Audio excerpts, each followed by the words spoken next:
քաղաքապետին կանոն չեմ հաղթեմ։ Հեսա մի վարկյան։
Բարև ձեզ հարգելի գործընկերներ,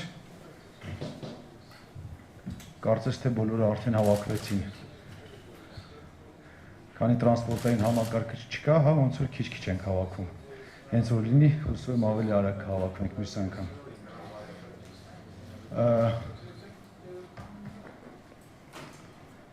Ողջունում եմ ձեզ բոլորին Երևանի քաղաքապետարանում, Երևանում է գտնվում WIG միջազգային խորհրդատվական ընկերության պատվիրակությունը, ովքեր մեզ կներկայացնեն Երևան քաղաքի գերակա խնդիրներից մեկի մեր հասարակական տրանսպորտի բարեփոխումներին ուղղված ծրագիրը։ Այսօր այս հանդիպման նպատակն է ծանոթանալու միջազգային խորհրդատվական ընկերության մոտեցումներին, քննարկենք դրանք, այստեղ են ներկա նաև Հայաստանի Հանրապետության փոխվարչապետի պարոն Ավինյանի որոշման ստեղծված միջգերատեսչական աշխատանքային խմբի ներկայացուցիչները, ինչպես նաև մասնագիտական աշխատանքային խմբի ներկայացուցիչները, որ ներառված են Երևան քաղաքի ավագանու անդամները տարբեր գերատեսչություններից եւ կազմակերպություններից մարդիկ, հասարակական կազմակերպությունների ներկայացուցիչները, ինչպես նաև Երևանի քաղաքապետարանի առանձնացված ստորաբաժանումների ներկայացուցիչները։ Կարծում եմ այժմ մեծ ուշադրությամբ կլսենք WYG ընկերության խորհրդատվական ընկերության կողմից մշակված ծրագիրը, այնուհետև արդեն կանցնենք քննարկման եւ հուսով եմ, որ այս ծրագիրը իրականացնելուց հետո վերջապես մեր քաղաքը Երևանը կունենա մեր բնակիչներին, երևանցիներին վայել տրանսպորտային համակարգ։ Շնորհակալություն։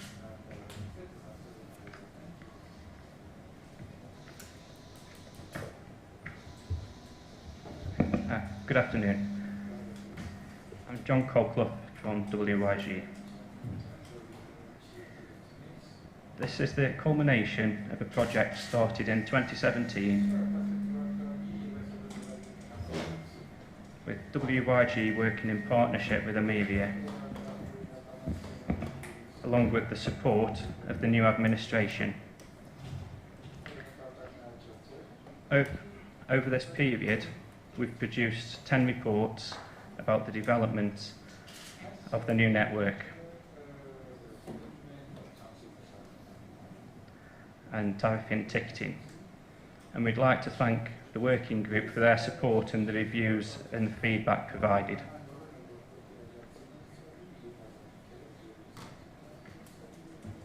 The aims of this project, they were to design and recommend a fully integrated public transport network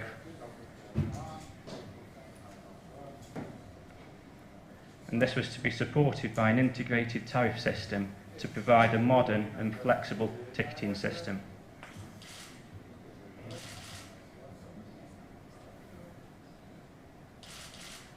In order to develop this system,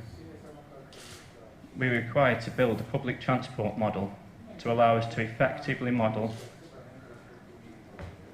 how the transport in both buses, the metro and the trolley buses operate within the city. And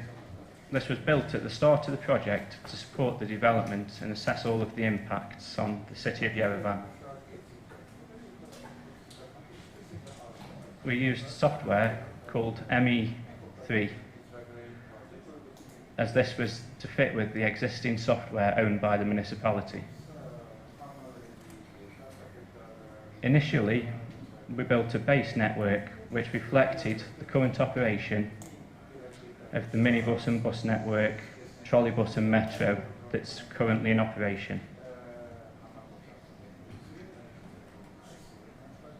And it only includes the public transport, so there's no car trips. And the model doesn't design a network, it will only test and provide statistical outputs from the networks that we developed based on the available data and tested. This was an iterative process where we designed a network, we would test the network, make changes and test it again until we reached an optimal network.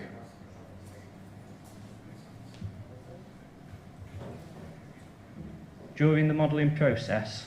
and post-submission of our proposed network, there were questions raised regarding the survey data that were used. To ensure that we were comfortable with the data provided, we undertook additional surveys in June 2017. This was used to verify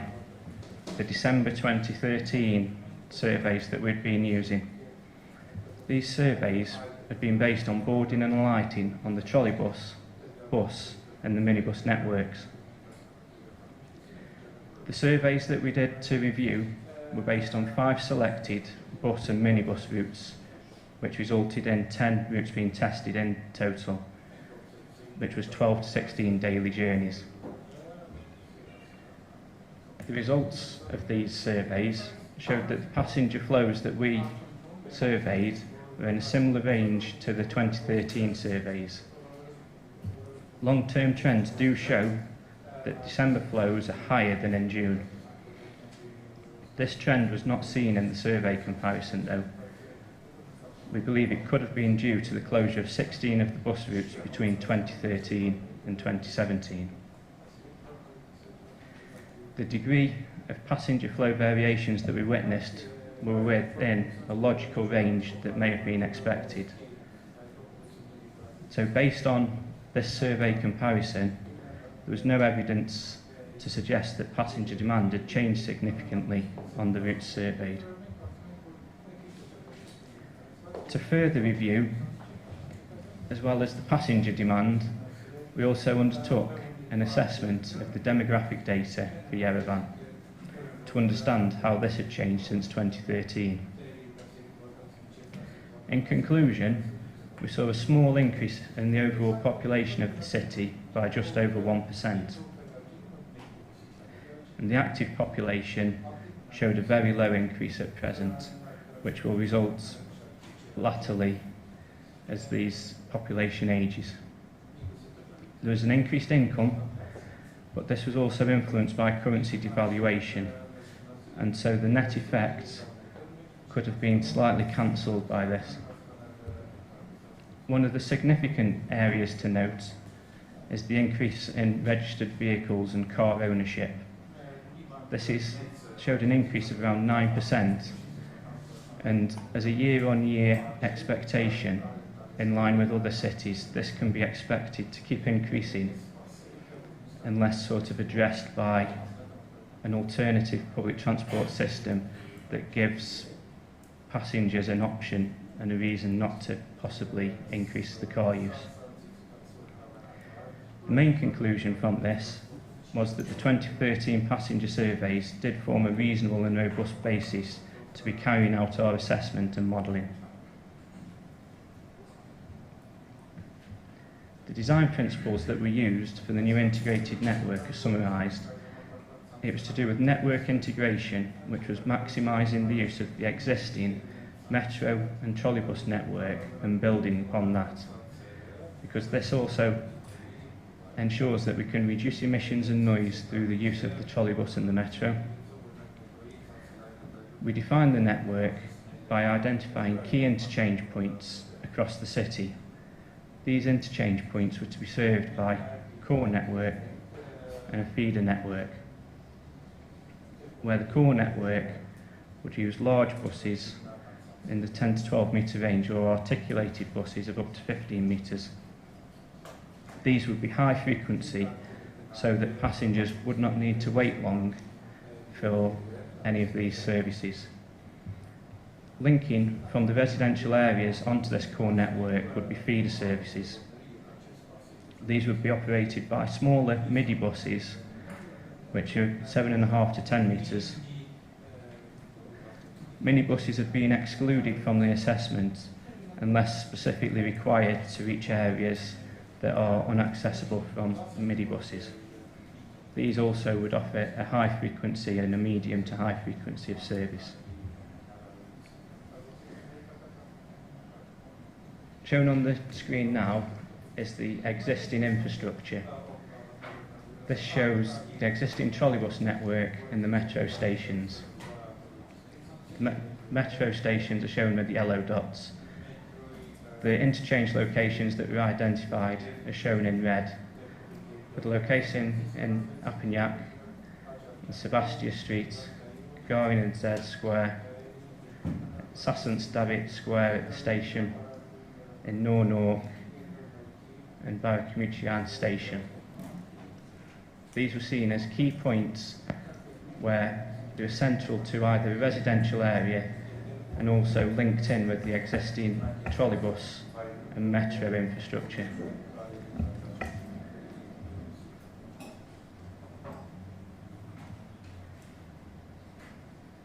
These areas were also identified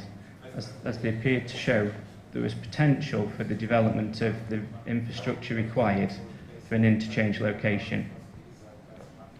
A large number of routes will pass through the interchanges, but it should be noted these will not be destinations for the end point of a bus,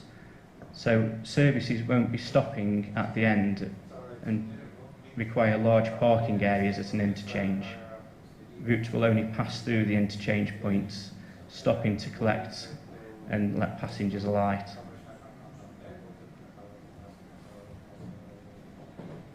So to summarise the new network, it was comprised of 47 routes. 11 of these are core routes, supported by 30 feeder routes, and this is in addition to the existing 5 trolleybus routes, and there's 1 airport shuttle. The proposal is that the network would operate from 6:45 in the morning until 11:45 at night. This morning is slightly later than our initially suggested time of 6 o'clock. There were comments and feedback from the public that the services don't start early enough to allow some people to reach their jobs. People working on security at sites were some of the options mentioned here. And it was also mentioned that the routes don't run late enough into the night to allow full flexibility for use of the public transport service. Shown on the screen now are examples of the vehicle types that are suggested for the proposed network. The core routes would use articulated vehicles which provide high capacity and also, with multiple doors along the side, allow efficient boarding and alighting of passengers. These are 18 metres long and can carry up to 150 passengers. These are commonly seen across many European cities. Some of the core routes would use large buses where there's a slightly lower patronage. These are around 12 metres long and would carry between 90 and 100 passengers.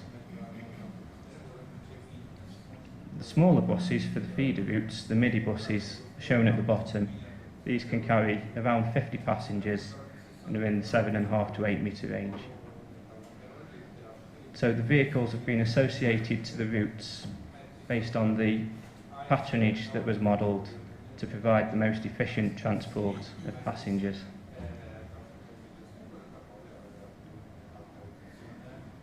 The core network was developed by looking at the origin and destination demand shown from the household surveys. These routes link the key points that the surveys indicated people were travelling between on the public transport network.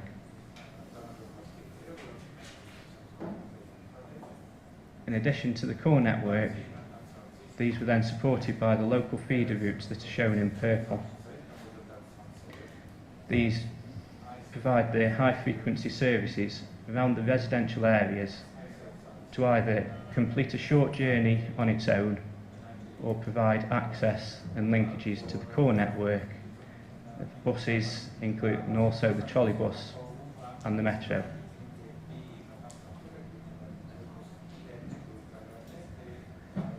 To support the operation of the new network,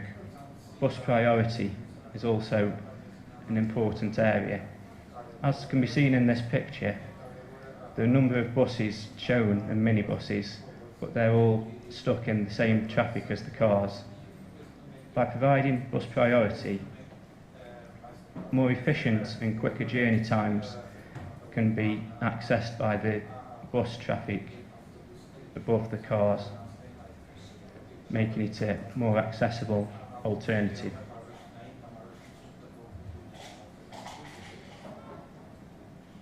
Some methods of bus priority are bus lanes. This is a designated lane that runs alongside the carriageway, or as part of the carriageway, but alongside the lanes that are accessible to the car traffic. These are restricted to buses and can also be used by cyclists. They are suitable for Yerevan on many of the roads due to the high width and capacity of the roads you have available. So where there are 2 or more lanes, we assessed the roads to determine where these were possible, also taking into account the areas of the greatest congestion and trying to benefit not only the proposed network but the existing trolleybus. This also allows us to provide the greatest potential to interchange between the bus, trolleybus and metro. This map shows the areas that we assessed. The proposed lines list shown as a solid line, with also some optional lines shown as dashed lines. As you can see, this covers some of the key areas where congestion can be seen, in particular Mashtots Avenue.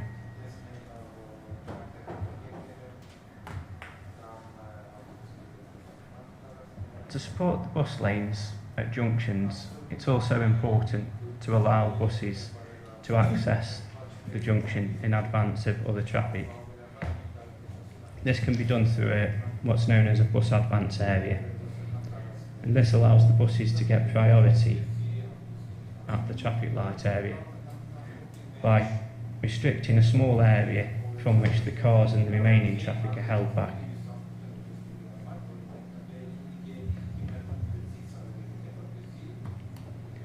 Shown on the screen now are some examples of the implementation of bus lanes.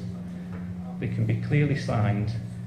and shown that it's only available to buses and cyclists if required. And as you can see from the images, it does allow the remaining traffic to queue on the remaining lanes whilst providing a clear and safe passage for the bus and also access to bus stops. The bottom right also shows an example where there is parking alongside the main carriageway with the bus lane running along,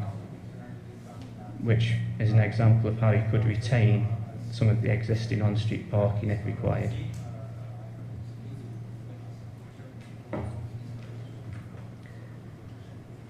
Another key issue that we came across during the development of the network was the use of bus stops. As can be seen in these pictures, bus stop use is not safe, as passengers very often have to walk out into the road to board the vehicle. Enforcement of other vehicles stopping at the clearway areas marked around the bus stops is not always occurring. To ensure that there's safe access to the bus stops for passengers, there are some examples of how this can be provided. The images on the screen show what are known as bus stop borders. This allows an area of pavement to be built out into the road, which means you can retain parking and loading at the curbside, and the bus is still available to drive along the travelling lane and stop at the curbside at the bus stop. During the development of the network, we identified approximately 1,200 locations for bus stops. These would all need detailed investigation to interpret the exact requirements of the development that could take place with respect to the safest bus stop to be located there.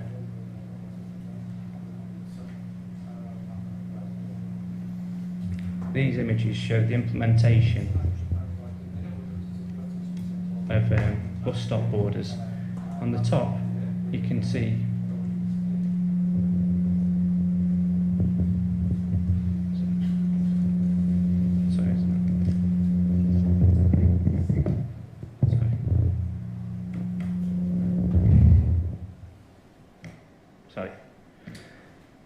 the top images show a bus stop border,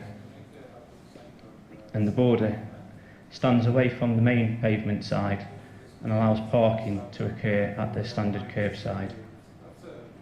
The bottom image shows a series of buses parked at the same area, and as you can see, these buses aren't stopping alongside each other. There's sufficient carriageway for each vehicle to pull to the curbside to allow safe boarding and alighting.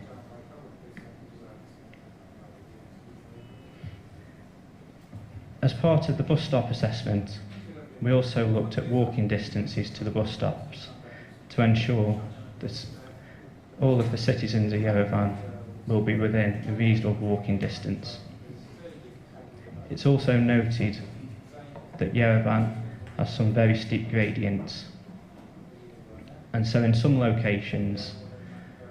compared to a standard 4-metre stop catchment, which is considered an acceptable walking distance, areas of steep gradient would need stops that are closer together so that passengers do not need to walk as far. The network that we developed shows very good coverage and short walking distances to the bus stops.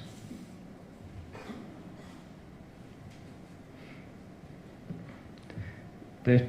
interchange-based network that we developed, as a result of it being interchange-based, does require transfers to take place. So these are the movements between the feeder bus route to the core network or onto the metro. These are to be expected, but the network was designed to minimise unnecessary transfers, and the high frequency of services means that anybody transferring will not require too long a waiting time between the two. Compared to similar cities, size-wise of just over 1 million population, the percentage of trips that required a transfer was comparable. For Yerevan, the model showed 55% of trips, and this fell within a range of 32 to 72% of similar-sized cities that we assessed. We believe that the modelled value could actually be slightly higher than where the actual values would take place, as passengers may pick alternative routes that for their own purposes would be slightly more efficient.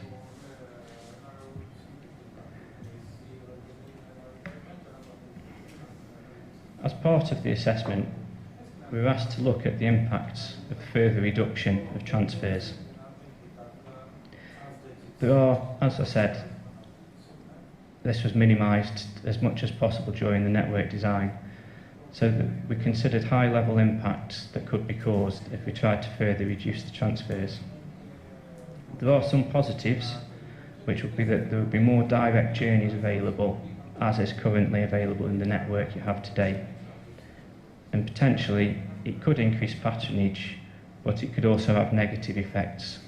which would be unknown depending on the network development. There are significant factors against reducing the number of transfers, though. It would result in additional costs, and this is costs due to staff, additional vehicles, and in turn, through having additional vehicles, there would be additional maintenance costs from the additional kilometres that these are driving. You would also see an increase in route duplication, whereas the interchange allows passengers to move from one route to another. Numerous routes would have to run over the same sections to provide these reduced transfers. This increases congestion on both the highway network as well as at bus stops.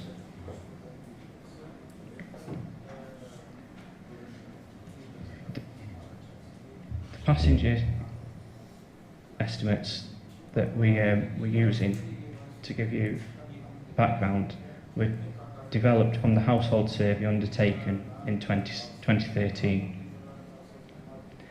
And these household surveys were defined in zones around Yerevan, and so were representative of different areas of the city. The surveys from each of these areas produced an average trip rate per household per day, based on the information that was completed. To develop our passenger demand for the model, these average trip rates were factored up by the population in each of these residential areas, so that each area had a trip rate representative of what the household survey showed for that part of the city. This provided us with a daily number of journeys, and any annual figures that were there produced were then factored up from this. We do consider that this is an upper range of the passenger estimate, and it was used for this reason, to make sure that the routes and frequencies designed were robust. We have received the municipality's independent estimate, which does show a much lower passenger figure and demonstrates the impact that a lower passenger figure would have on the frequency and vehicle numbers, in addition to operating costs and passenger revenues. Therefore, on these next slides,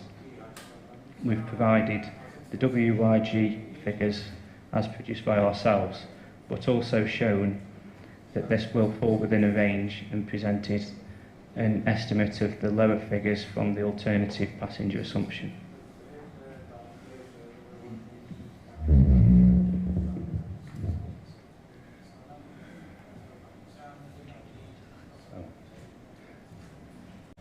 Okay, I'm going to speak about, first of all, the capital costs and operating costs of the network, and then go on to say a little bit about the work we did on tariffs and ticketing and our proposals there. In terms of capital costs, our estimates have shown that we would need in total 946 vehicles of the varying types shown in this table. There are, or perhaps were, but there are 283 serviceable vehicles in the current fleet, which gives a residual requirement for vehicles of 663. Now, cost estimates are very difficult. It depends on a tendering process, and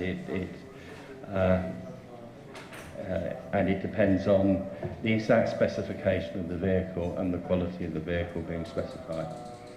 We have based our figures on some recent tenders that we were involved in for an Eastern European country which procured Eastern European buses, quite high quality Eastern European buses. And our estimate of the total cost of the fleet, based on our passenger estimates, comes to around 67,145 million drams. So now, if you then consider the lower estimate, which was considered by the municipality, fewer vehicles are required, and that could reduce the figure to around 26,000 million drams. So there is a range there, depending on which passenger estimate you take. I do, however, feel that the upper estimate that we've taken is robust, because our feeling is there is a degree of suppressed demand within the network based on the existing quality of the service, the existing delays experienced by the vehicles, and the restricted hours of operation. So if you consider including suppressed demand, I think the safe estimate is the upper one.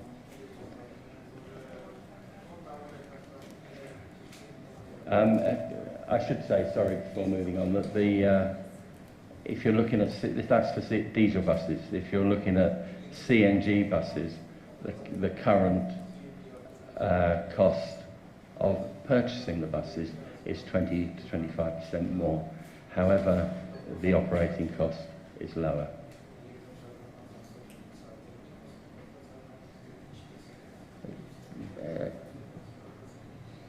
Now this illustrates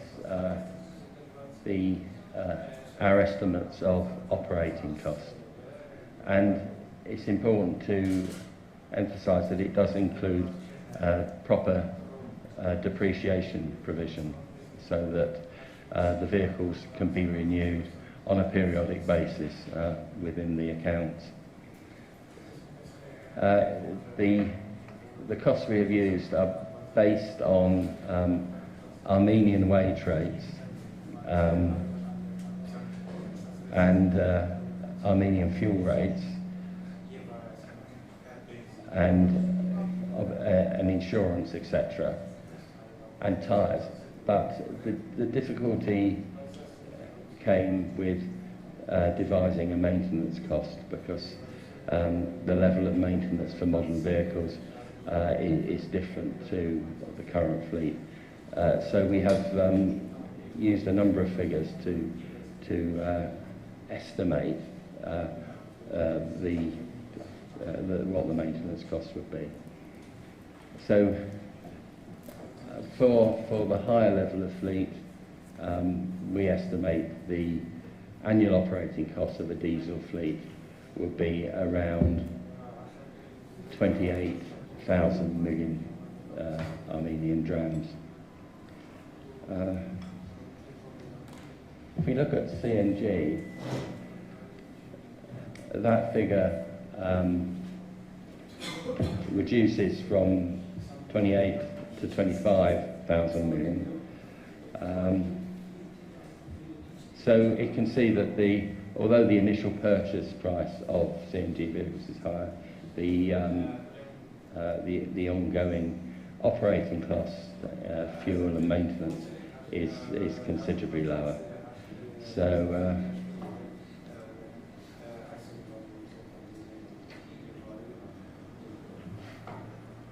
it also illustrates what a significant effect both fuel and drivers' wages are in terms of the overall equation.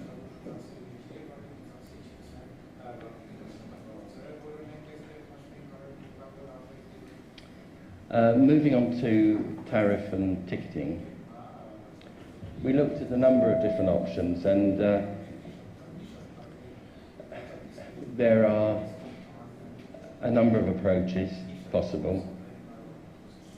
It has to be said that a number of cities are now converging on more integrated and more simplified electronic-based systems.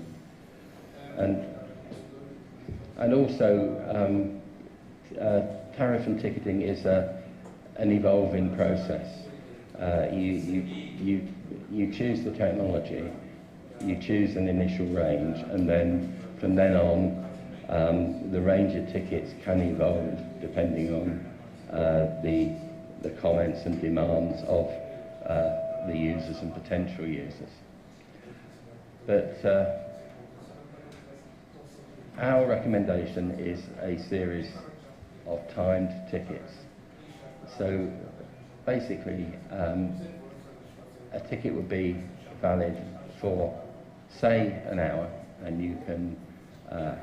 probably undertake most journeys required in Yerevan within an hour. And you could use as many buses, or the bus and the metro bus, trolley bus, metro, within that 1 hour. Change as many times as you wish within that hour of validity. Now that is easily understandable, and it doesn't penalise people who have to make a change of vehicle in their journey.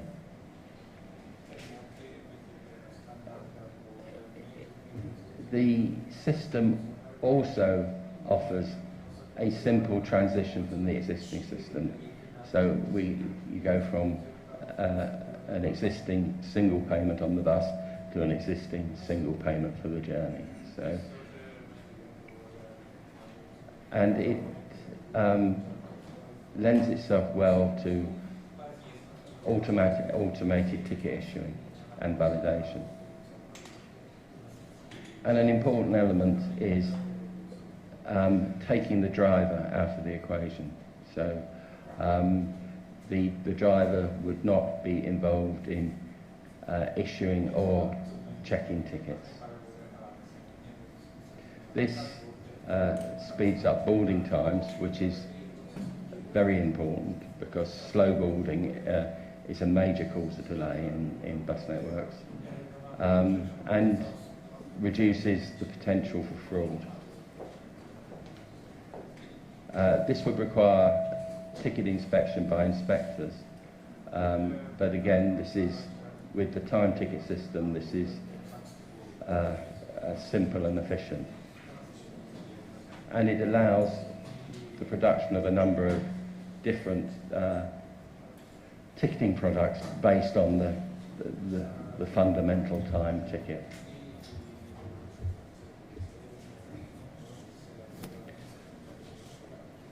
Our initial suggestions are a single card or paper time ticket issued by a machine that isn't on the bus and is validated by a ticket machine on the bus. So basically you buy your machine, you buy your ticket, or several tickets if you wish, from the machine,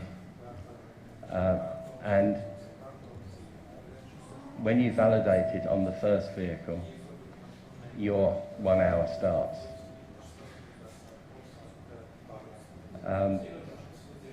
In addition to the simple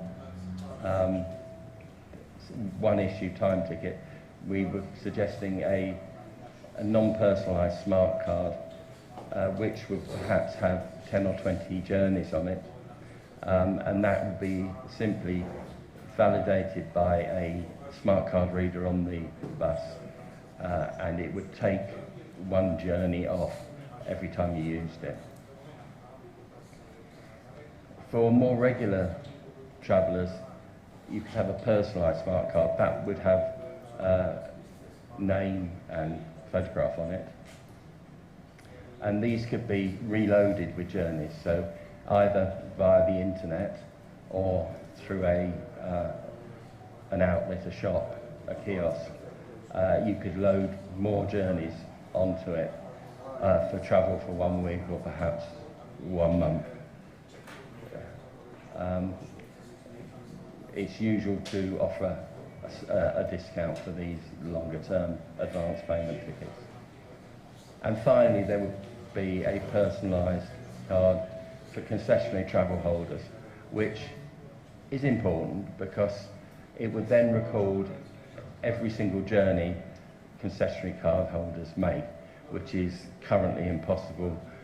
which has an impact on the ability to reimburse correctly. And finally, what the equipment may look like. The picture in the centre, I think everybody's familiar with a smart card. They've got a chip in it and an aerial around the edge, so it doesn't have to be put into anything, it's just put near the card reader. The ticket issuing machine, an example of that, could either be housed on street or in a kiosk or in a safer location. There would need to be quite a lot of them though. The picture on the right is a validation machine, so that would be where you would validate your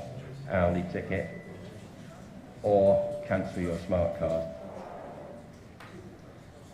And a final option is, it's coming more and more common in it, is NFC enabled facilities, which would allow a user simply to put their chip and pin credit card or debit card against it, and it would take it directly from the bank account. And those systems are becoming more and more common now.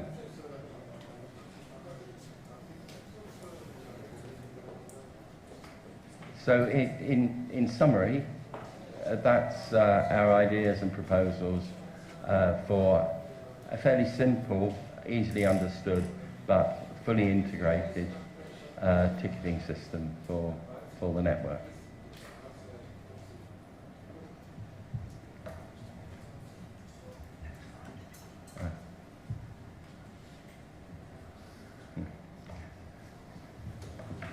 Thank you.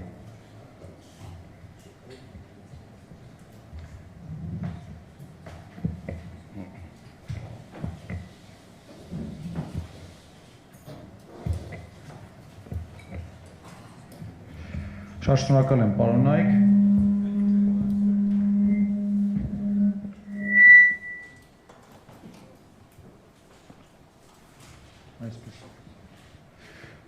Ես կարծում եմ նաև բացի ներկայացված նյութից շատերը այստեղ արդեն ծանոթ էին նյութին կամ բաներ կան, որ ծանոթ էին, բաներ կան, որ իմացան։ Մի քանի փոքրիկ երևի տեխնիկական սխալ տեսա, որ այնտեղ ներկայացված էր ավտոբուսների չափսերը, հետո նկարների մեջ հանրապետության հրապարակը որպես տեղփոխ էր նշված, կարծում եմ դա երևի Գարեգին Նժդեի հրապարակը պետք է լիներ, հանրապետության հրապարակներ, որը ֆիզիկապես հնարավոր չի։ Համենայն դեպս կարծում եմ սա ուզու տեխնիկական բաներ էին, վրիպակներ էին։ Եկեք ավելի բովանդակային, եթե հարցեր կան, հարգելիներս, հերթագրվենք և հերթով գնանք, համեցեք, Արմեն ջան, հետո այնուհետև ձեզ կտամ խոսք, հա։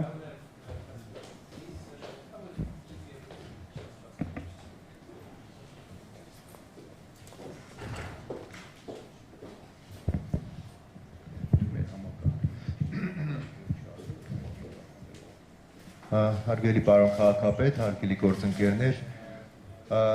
մինչև բուն հարցս ես շատ կարճ մի մեկնաբանություն ունեմ այս դահլիճի հետ կապված, կարծում եմ ես եւ ուրիշ սայլակով մարդիկ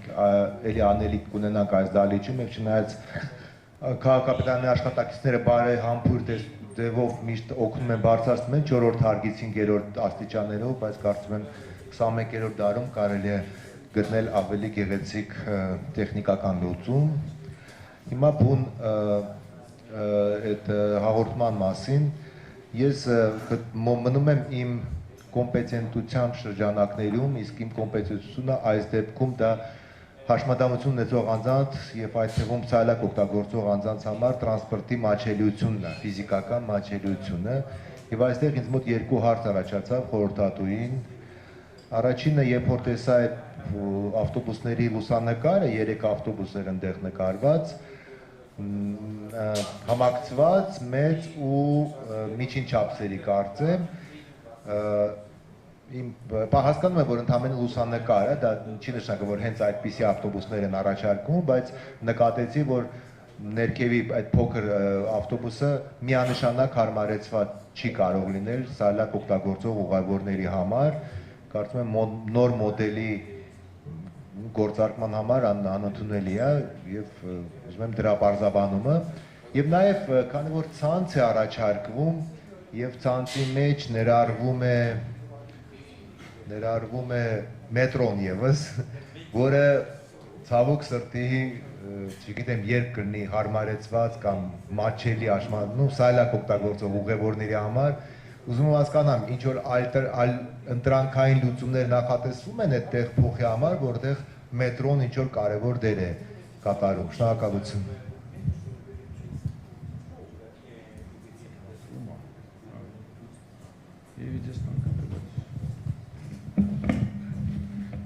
In terms of buses, it's covered in our report, and it is quite clear that the expectation would be that all buses would be fully accessible. Certainly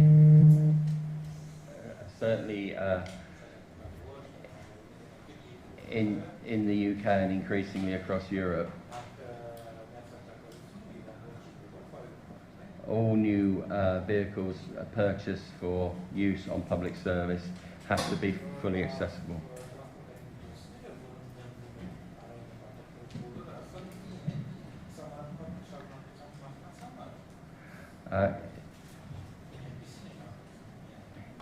In terms of the second part of the question,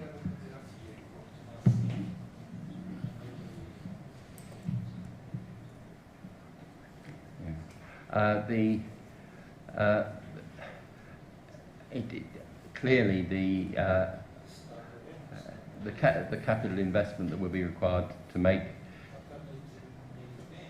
the metro fully accessible would be very high, and was not within the scope of the work we did. However, every journey that completed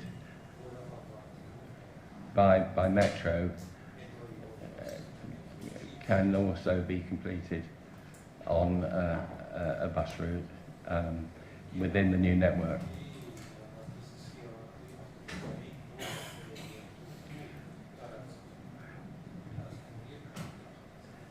Clearly, in many cases,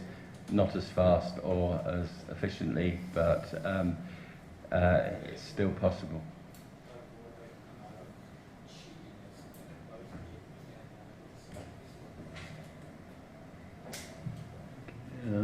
Եթե դուք հավելեմ ձեր հարցը, ես կարծում եմ մեր խորհրդատուն ձեր հարցը մի փոքր այլ ուղղությամբ էր, քան պատասխանեց մեր խորհրդատուն, ավտոբուսների միջոցով հնարավորություն կլինի ցանկացած անձ մի կետից մի կետը հասնել առանց մետրոյի օգտագործման,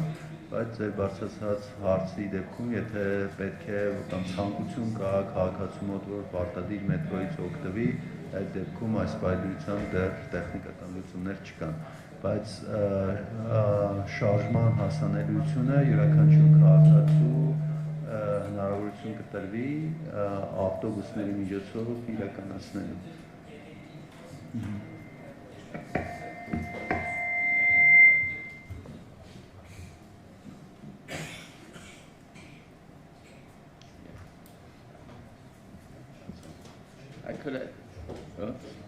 Could I just quickly add there, in our report we highlight some buses, the use of some buses that are in the existing fleet, and those clearly aren't accessible currently, but the expectation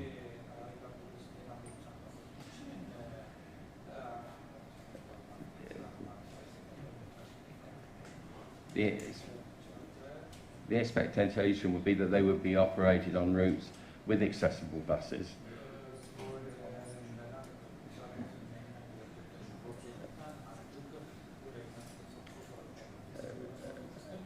So if an existing bus arrived that was one from the old fleet, then the bus behind will be a new accessible bus.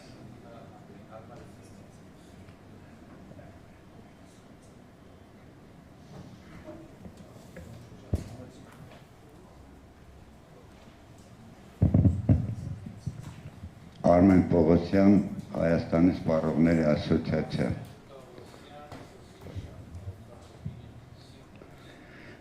Մենք 3 տարուց ավել մասնակցում ենք այս քննարկումներին։ Մինչ այդ եւս 25 տարի զբաղվել ենք այս խնդիրներով եւ առայժմ տեսնում ենք միայն դեպի վատը զարգացումը քաղաքային տրանսպորտի։ Հիմա ըստ էության մենք բազմիցս փորձել ենք դիմել քննարկել ավելի օպտիմալ, ավելի ռեժիմում, այսինքն կազմակերպահայրավական ձևը Երևանի քաղաքային տրանսպորտի միթե կարևոր չէ, դա մունիցիպալ սեփականություն է, դա պետական է, դա բաժնետիրական է եւ այլն, ինձ միշտ պատասխանում են 3 տարի շարունակ, դրա մասին հետո կխոսենք, երբ հետո, եթե մեզ ասում են Լյուցերնի կամ էլ Դուբլինի օրինակն ենք, միթե հետաքրքիր չի տեսնել ընդեղ կա նման տարբերակ,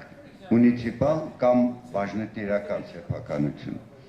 Իմ համոզմամբ,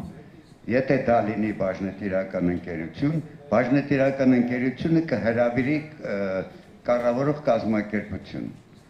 Եվ այլ, այդ խնդիրները,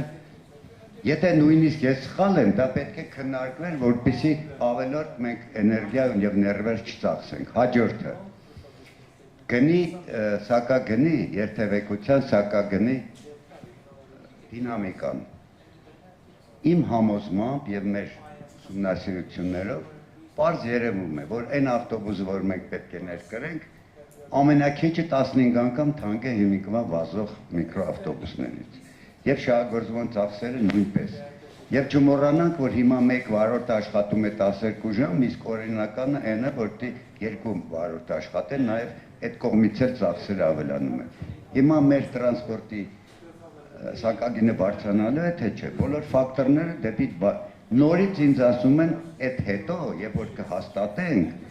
իսկ ինչն է խանգարում, նախ հետո ուշ կլինի, իսկ ինչն է խանգարում հիմա տեսնել, որքան արժի ավտոբուսը Չինաստանում, Ռուսաստանում, Գերմանիայում։ Հաջորդը, ուրեմն գրված է տրոլեյբուսային ցանցի զարգացում, բայց միևնույն ժամանակ գրված է, որ նույն 5 երթուղիներն են աշխատելու տրոլեյբուսային, իսկ մենք բոլորս գիտենք, որ քաղաքապետարանի պլաններում էլ, երկրի պլաններում էլ տնտեսական նոր տրոլեյբուսային գծերի պլան կա, հատկապես կամուրջով դեպի այդ թաղամասը, մոռացա ոնց է կոչվում, 2 գիծ, որի արժեք 250 միլիոն դրամ է։ Ծիծաղալի փոքր գումար։ Միտե մենք արժանի չենք տրոլեյբուսով երթևեկելու, զարգացի տրոլեյբուսային կամ ընդհանրապես էլեկտրոտրանսպորտը, որը նաև նպաստավոր է եւ էժան է մատչելիության առումով։ Հաջորդը, հա, նաև բնապահպանական տեսանկյունից անհամեմատ առաջավոր է։ Հաջորդը, ուրեմն ծրագրում գրված է այս նյութը, որի մենք ծանոթանում ենք, ինտերվալը լինելու է 9-ից 15 րոպե։ Ես որ խոսում եմ մասնագետների հետ, ասում եմ ինչու պետք է մարդը 15 րոպե սպասի կանգառում, ինձ պատասխանում են, ո՞նց, ինչ 15։ Պիկ ժամերին 3.5 րոպեով է վազելու ավտոբուսը։ Այդ որ երազում այդպեսի բան կարող է լինել։ Պիկ ժամ նշանակում է արդեն խցանված է փողոցը, ու պետք է վրաներով թռնի։ Այդ չտրամաբանված այդ թվերը համ 15 րոպե է գրված, համ է պիկ ժամերին 15 րոպե։ Ուրեմն ես էլի շատ բաներ ուզում եմ ասելու, բայց մի փոքր օրինակով ավարտեմ։ Ուրեմն վերլուծության մեջ ուղևորա քանակները բաներ ուսումնասիրության մեջ տրված է մի ցուցանակ եւ գրաֆիկ։ Համար 10 տրոլեյբուսը գալիս է եւ դինամիկան ինչքան պասաժիր, ինչքան ուղևոր է իջնում։ 7 էս կանգառին, 2 էս կանգառին, այդ տրոլեյբուսը ոչ միտեղ չի գնում ու բնականաբար 0 դառնա այդ ուղևորների քանակը։ Ինչ կա դա ցույց տալու։ Այդ 0-ն ինչ տեմպով դառավ, բայց զուգահեռ այդ նույն 10-րդ համարին 9-րդ համարն է գնում ու գնում է դեպի ավելի քաղաքի կենտրոն եւ երրապատկվում է, ամեն օր եմ ես հաշվում այդ թվերը, երրապատկվում է նույն ուղղությամբ ուղևորների քանակը։ Շնորհակալություն, ասել եք շատ է, բայց կարծում եմ օպերատիվ հարցերը ներկայացրեց։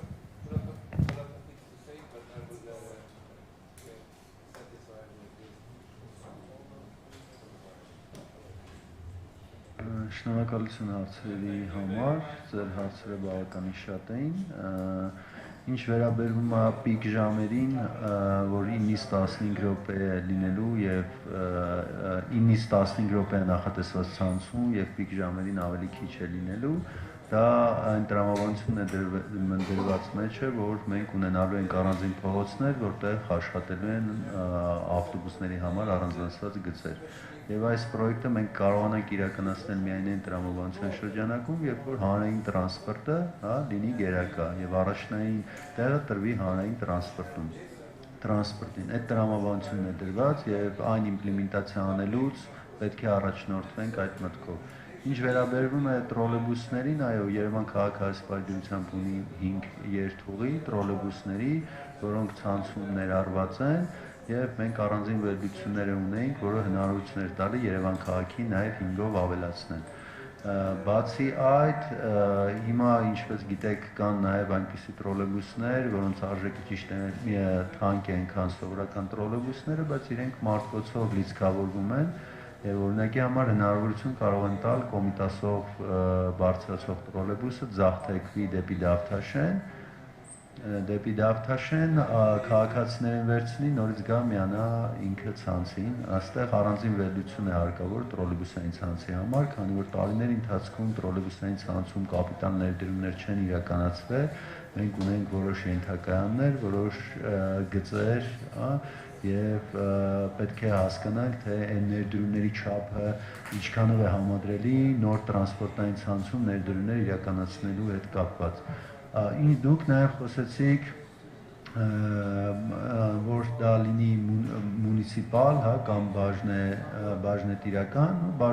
բաժնետիրական ընկերությունը նույնպես կարող է բաժնետոմսերը պատկանել Երևանի քաղաքապետարանին։ Այս պահի դրությամբ մեր մոտեցումը այն է, որպեսզի մասամբ քաղաքը դառնա սեփականատեր տրանսպորտային համակարգի նախնական փուլում, այնուհետև միգուցե կարող է տանք հավատարմագրային կառավարման, բայց նախնական փուլում պլանավորում ենք, որ մասամբ Երևանի քաղաքապետարանը լինի որպես բաժնետեր, բայց այստեղ կան այլ գործոններ, մենք բավական մեծ աշխատանք ունենք անելու, քանի որ մեզ անհրաժեշտ են հմտություններ, որպեսզի կարողանանք սպասարկել այս ամբողջ երթուղային ցանցը։ Եվ չգիտեմ, մամուլից տեղյակ եք թե չէ, տարբեր արտադրող ընկերությունների հետ ենք հանդիպել եւ այդ հանդիպումների ժամանակ քննարկում է այն տարբերակը, որպեսզի արդյոք իրենք հնարավորություն ունեն մեզ, երբ որ մրցույթ հայտարարվի ավտոբուսները ձեռքբերելու, նաեւ այդ գնի մեջ ներառված լինի ավտոբուսների սպասարկումը, որպեսզի քաղաքը առանձին սպասարկման ծառայություն չունենա, քանի որ դա ավելի շատ մասնագիտական է եւ այդ պետք է տրամադրվի մասնագետներին։ Եթե ինչ-որ հարց կա, որ բաց թողեցի, չգիտեմ, գնի հետ կապված, այո, եթե նայում ենք, գինը ենթակա է փոփոխության, բայց այնպես չի, որ մենք այդ գինը թաքուն ենք պահում հանրությունից եւ հանրությունը չի իմանալու, թե որքան է լինելու տրանսպորտային համակարգի գինը, պարզապես պետք է հասկանանք, թե ինչ կապիտալ ներդրումներ են կարողանալու անել, ինչ ֆինանսավորում են կարողանալու ունենանք, որը որ ազդեցություն կունենա սակագնի վրա։ Երբ որ վերջնական ունենանք արդեն սակագնի հաշվարկը, իհարկե մենք հանրությանը ամբողջությամբ կտեղեկացնենք, դա որ գաղտնիք դա չի կարող լինել, դա այնպիսի բան է, որ չի կարող գաղտնիք լինել եւ մենք պահում ենք։ Պարզապես քանի որ վերջնական չունենք այդ մոտեցումը, սխալ է հասարակության մոտ այս պայդրությամբ ձևավորել ինչ որ սպասումներ, որ սակագինը կլինի այսքան։ Կարծում եմ, երբ որ վերջանա այդ ֆինանսական մոդելը, հասկանանք ինչ ֆինանսական միջոցների հաշվին ենք ներդրումները, որ աղբյուրներից ենք այդ ներդրումները իրականացնելու, արդեն կհասկանանք, թե որքան կարժենա նաև սակագինը, որը իհարկե կտրամադրենք բոլորին։ Շնորհակալություն։ Պարոն Խաչատուրյան, համեցեք։ Շնորհակալություն։ Հարցս ուղղված է խորհրդատուին եւ վերաբերում է նախագծից հետո ենթադրվող աշխատանքներին, որովհետեւ ցանցը եւ դրան հարակից բոլոր օժանդակ միջոցները, որոնք ուղղված կլինեն ցանցի գործարկմանը, ընդհանուր առմամբ պարզ է, թե ինչ է նախատեսվում, այդ թվում եւ ձեր ներկայացրած զեկույցով եւ կուզենայի իմանալ դրանից հետո եկող այն գործընթացը, որը սկսում է ներդրման process-ը, կանգառների կահավորում, փողոցների կահավորում, այս մասով ես հասկանում եմ, որ կա պրակտիկ տեխնիկական աշխատանքներ, ամենապարզ սկսած կանգառների երկարությունից, չափերից ֆիզիկական եւ այս մասով ինձ հետաքրքիր է, թե խորհրդատու կազմակերպությունը ինչ օժանդակություն կարող է ցուցաբերել քաղաքապետարանին, դա վերաբերում է թե այն փաստաթղթերին, որտեղ նկարագրված են այդ խնդիրների լուծումները, թե առհասարակ զեկույցով այս մասով ներդրման կիրառման մասով ինչ է նախատեսված։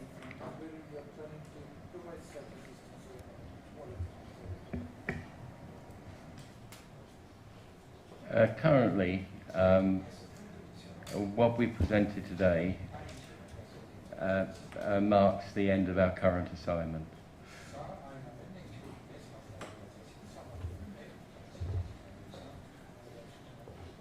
In order to take it forward, many things are necessary. One you mentioned was the bus stops, and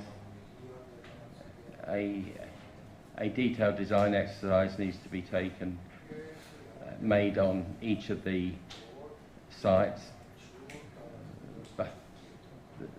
The bus priorities need to the bus priorities need to be designed,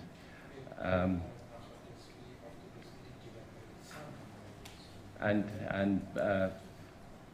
both those issues need to involve a degree of consultation with, for example, the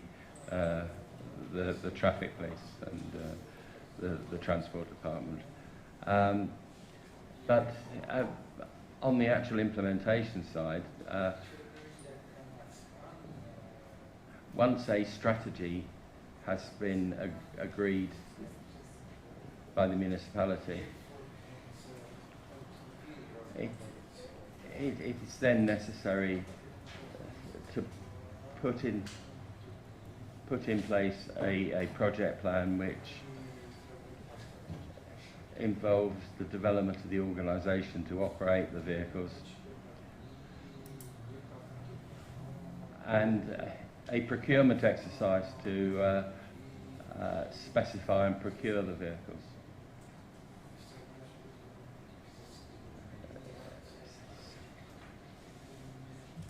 So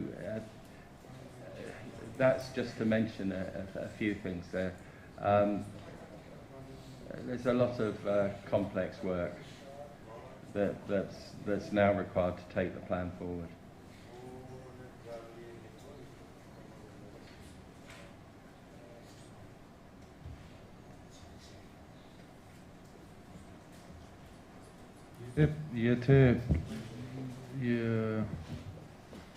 Ես այսպես պատասխանեմ, պարոն Խաչակյան, այսինքն ինչ պարզ դարձավ պատասխանից,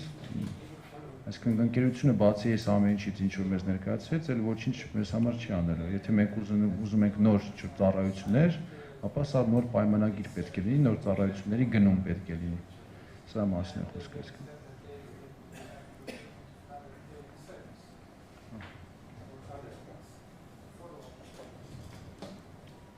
Ես ճիշտ հասկացա, չէ՞։ Ասում եմ, բան տենց չկա, утром деньги, вечером стулья, вечером деньги, утром стулья.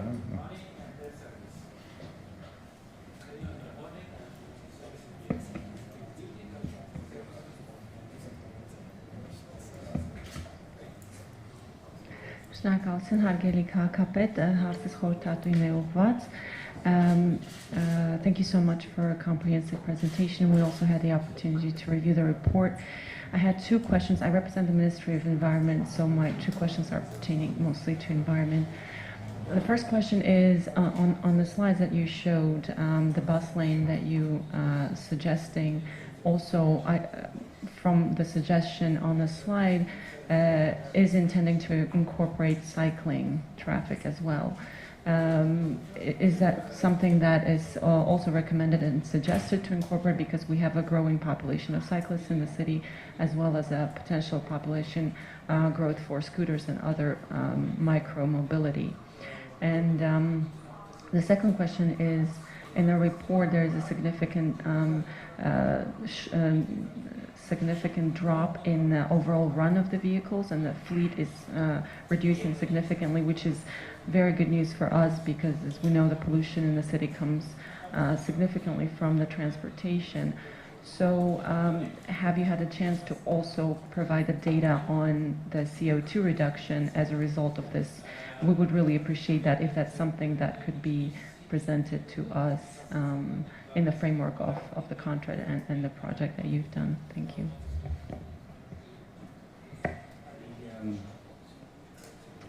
The issue of bus and cycle lanes, I think the assumption would have to be that cyclists would be permitted in bus lanes. I think cycling is at quite a low level in Yerevan, I think partly because of the hills. But if it's increasing and clearly environmentally it's something that should be encouraged, then I think it should be encouraged to have cycles in bus lanes and also segregated cycle lanes as well. Joint use of bus lanes works well in a lot of cities and hasn't proved to be a safety problem. So, in terms of CO2 reductions, the model that we've got isn't a multimodal model. So we have no way of estimating the reduction in car use and therefore the reduction in CO2. Is there anything No. So I think that's, if it was a multimodal model, clearly one of the outputs of the model is CO2 reduction. But in this case, it's simply a public transport model, which was what we were requested to build.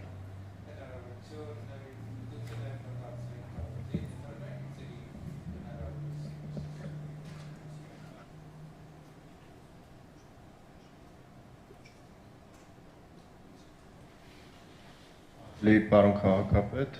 հարգելի գործընկերներ, անունս Արամ Վարդանյան, էկոնոմիկայի նախարարի խորհրդականն եմ, նախ կուզենայի շնորհակալություն հայտնել գործընկերների նախագծի մշակման ներկայացման համար եւ որպես Երևանի բնակիչ շնորհակալություն հայտնել քաղաքապետարանի նախաձեռնության համար, որպես էկոնոմիկայի նախարարության ներկայացուցիչ մեր հետաքրքրությունների շրջանակը ավելի շատ կվերաբերվի ծրագրի իրականացման ֆինանսավորման ֆինանսատնտեսական կոմպոնենտին, պարոն Սարգսյանի արձագանքից հասկացա, որ դեռևս ոնց որ քննարկման փուլում է եւ եթե դեռևս որոշում, դիրքորոշում շատ հստակ չկա, թե արդյոք սա ուղղակի գնումների ընթացակարգով ձեռբերվող ավտոբուսներ են եւ շահագործման դրվող քաղաքապետարանի կողմից, կուզենայի նախարարության դիրքորոշումը հայտնել այս կապակցությամբ. Կարծում եմ, որ ենթակառուցվածքային խոշոր ծրագրերի իրականացման տեսանկյունից պետություն մասնավոր գործընկերության մոդելը մեր կարծիքով ամենաարդյունավետն է եւ այդ նկատառումով դա հաշվի առնելով նախարարությունը մշակել է ներկայացրել է օրինագիծ ազգային ժողով, որ արդեն ընդունվեց պետություն մասնավոր գործընկերության մասին եւ ըստ էության մենք օրենսդրական կարգավորումների դաշտը արդեն ունենք եւ մեր գնահատմամբ այս ծրագիրը հիասքանչ sense պիոներ ծրագիր է այս օրենսդրական դաշտի ներքո իրականացնելու եւ ինքը շատ լուրջ ներդրումային հետաքրքրություն է ներկայացնում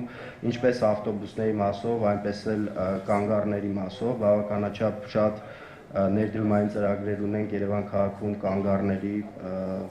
որպես բիզնես նախագիծ եւ ավտոբուսների մասով էլ եւս ինձ թվում է շատ լուրջ ներդրումային պոտենցիալ է իր մեջ պարունակում։ Այս տեսանկյունից ուզում եի հասկանալ արդյոք որոշումը վերջնական է, թե հնարավոր է քննարկել տարբերակ եւ եթե վերջնական է արդյոք կա այդ համեմատությունը մասնավորի հետ ծրագիրը իրականացնելու եւ քաղաքապետարանի կողմից ուղղակի գնում կատարելու այդ արդյունավետության բյուջետային բեռի եւ այլնի տեսանկյունից շնորհակալություն։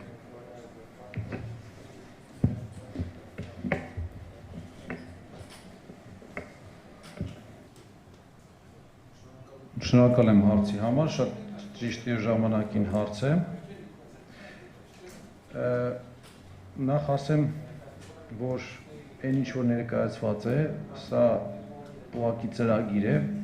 որի վրա արդեն եթե պետք է PPP այդ մոդելը դրվի, նաեւ մի առանձին պատմություն է դրա ներդրումը, հա, այսինքն ժամանակ, ծախս, մենք արդեն մեր գոլեգաների հետ սրա մասին ագին քննարկել ենք, զրուցել ենք, անցել ենք այս ճանապարհը եւ բավականին երկար ժամանակ պետք է մենակ դա նախագծվի, լավ այսպես ասեմ։ Դրա ես մինուսները ասեմ, PPP մինուսները, հետո պլյուսները մենք բոլորս գիտենք, բայց մինուսները հետևելն է ժամանակ, հա, եւ ելի ծախս, որը վերջում այդ ծախսը վերջում գալու է տոմսի գնի բարձրացման։ Երկրորդը, երբ այս ամեն ինչի մեջ մտնում է մասնավորը, բնականաբար յուրաքանչյուր մասնավոր իր շահույթն է հետապնդելու այս ամեն ինչում։ Մենք հետաքրքրվել ենք հատուկ մեկ շաբաթ տևողությամբ եղել է մեզ մոտ այցելություն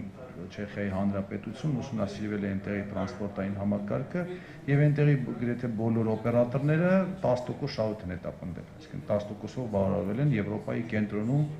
հանգիստ պայմաններում առանց վտանգների եւ ռիսկերի։ Ուստի ես գնահատում եմ, որ մեզ մոտ 15-ից ոչ պակաս, հա, տոկոս շահույթ են հետապնդելու, եւ ոչ պակաս, ես կարծում եմ 18-ից 20, ես կարծում եմ։ Այսինքն սա նույնպես այս ամեն ինչը անդրադառնալու է ի վերջո տոմսի արժեքի վրա։ Սա հիմնական երկու խնդիրներն են եւ իհարկե ստրատեգիան, այսինքն մենք տեսնում ենք օրինակ ամբողջ աշխարհում հիմա եվրոպական երկրների մասին է խոսքը, Ամերիկայի Միացյալ Նահանգների ավելի շատ զարգացած աշխարհի մասին է խոսքը, այնտեղ этаպը այսպես է, սկզբից ամեն ինչ գնում էր ոնց որ պետական, մունիցիպալ, հետո սկսեցին տալ քիչ-քիչ մասնավորներին, հետո սկսեցին հետ վերցնել մասնավորներից, որովհետեւ սոցիալական պատասխանատվությունը մասնավորը չի կրում։ Նույն աղբանությունը, նույն տրանսպորտը շատ երկրներում արդեն բերում են դեպի համարյա 100% պետական կամ մունիցիպալ ոնց որ կամ մեծակա 70, 30, 80, 20 այսպես էլի, այս մոդելին են գալիս, որպեսզի կոնտրոլը այդ ամեն ինչի ունենա կամ քաղաքապետարանը կամ պետությունը, մի խոսքով նայած որտեղ։ Մենք ամենավառ օրինակը ունենք այդ PPP, հա, այսպես ասեմ, այդ աղբանությունով հիմա եւ տեսնում ենք ինչ կատաստրոֆիկ վիճակում է։ Եթե մենք ի սկզբանե օրինակ գոնե 70-30 լիներ, այսպիսի վիճակ չէր լինի, 30%-ով կարող էին թերանալ, այդ 30%-ի թերացնումը նախ ավելի հեշտ էր օգնել այդ ընկերությանը ոտի կանգնեցնել, եթե չէ, ապա փոխել մեկ ուրիշ ընկերությունով։ Տրանսպորտը գտնում եմ նույնպես ոչ պակաս ստրատեգիկ էլեմենտ է մեզ համար, քանի քաղաքի համար, Երևան քաղաքի համար եւ ամբողջ պետության համար որպես մայրաքաղաք եւ հաշվի առնելով նաեւ արագություն, այսինքն այս ամեն ինչը PPP մոդելի վրա դնելը, գտնել է այդ գումարներ եւ այլն, մենք այս պահին ավելի հակված ենք դա իրականացնել մեր ուժերով, այսինքն 100%-ով անել քաղաքապետարանի, պետության արժեշտ քաղաքապետարանի, բայց իհարկե պետական աջակցությամբ, քանի որ բավականին մեծ նախագիծ է, եւ հետո արդեն ինչպես պարոն Սարգսյանը նշեց, արդեն հասկանալ, թե դրա որ մասը կարելի է ներգրավել, պատվիրակել մասնավոր սեկտորին։ Նախ մենք կհասկանանք, կտեսնենք ինչ հոսքեր են, կտեսնենք ինչ գումարների մասին է խոսքը, կտիրապետենք եւ այդտեղ մեզ ոչ ոք չի խաբի։ Վստահեցնում եմ ձեզ, յուրաքանչյուր մասնավոր կապ չունի պետության հետ է գործանում, թե այլ մասնավորի հետ, միայն իր շահույթն է հետապնդում, մաքսիմալ փորձում է պոկել դիմացնից իշահ իրեն։ Եվ բնականաբար ստեղ յուրաքանչյուր եկող մասնավոր մաքսիմալ պոկելու է իր համար յուղոտ կտոր, մաքսիմալ իր համար հարմար պայմաններով։ Եվ այս պահին, քանի մեր մոտ տրանսպորտը չկա եւ մենք շտապում ենք եւ դա խնդրեմ է, այս պահին այդ գործակների մեջ մտնելով կարող ենք եթե ավելի շատ խորանանք ամեն խնդրի մեջ երկարացնել խնդրեմը եւ մեծ դժգոհություն առաջացնել բնակիչների, բ չերկարացնել եւ խաբվել։ Ըստ իս ամենալավ տարբերակը գնալ այն առաջարկությունն, որը մենք այս պահին ունենք։ Եթե կարողացա պատվիրել պարոն Սարգսյան ավելացնելու բան ունեք, հա։ Շնորհակալություն, պարոն Կոստանյան, դուք ձեռքեք բացացնում, հա, ոնց որ թե, հա, չէ։ Համեցեք հերթականությամբ դուք, այնուհետև դուք, հա։ Շնորհակալություն։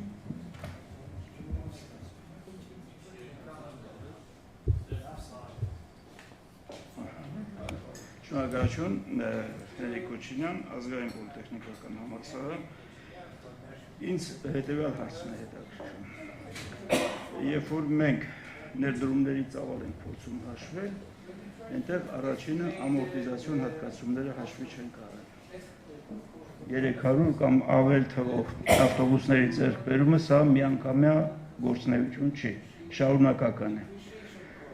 Իսկ հիմնական միջոցների համար ամորտիզացիոն ժամկետը 10-ից 15 տարի է սահմանում, այսինքն այս գումարը մենք պարտադիր պետք է ի վերուստ հաշվի առնենք, սա մեկ եւ երկրորդը։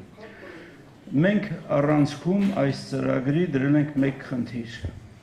ապահովել ուղևորի համար հարմար տեղափոխություն, այսինքն սահմանված ժամկետ, արագություն եւ այլն։ Սա վերում է նրան, որ մեր ավտոբուսները պետք է շարժվեն խիստ գրաֆիկով, ճիշտ ժամանակային գրաֆիկով։ Դրա համար մենք կամ պետք է առանձին գիծ հատկացնենք, որը լրացուցիչ ներդրումների կարիք է զգում, ամբողջ երթուղու երկարությամբ պետք է կատարվի, եւ առանձին գիծ հատկացնելով մենք երթևեկության մյուս մասնակիցների համար լուրջ խնդիրներ ենք ստեղծում։ Չգիտեմ որքանով են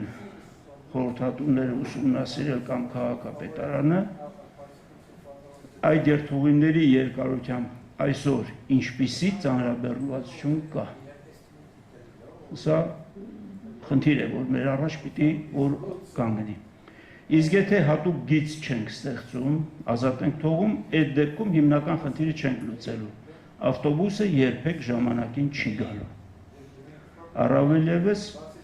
կցված ավտոբուսները, 18 եւ ավել մետր երկարությամբ ավտոբուսները, որովհետեւ նրանց մանևրականությունը շատ ցածր է։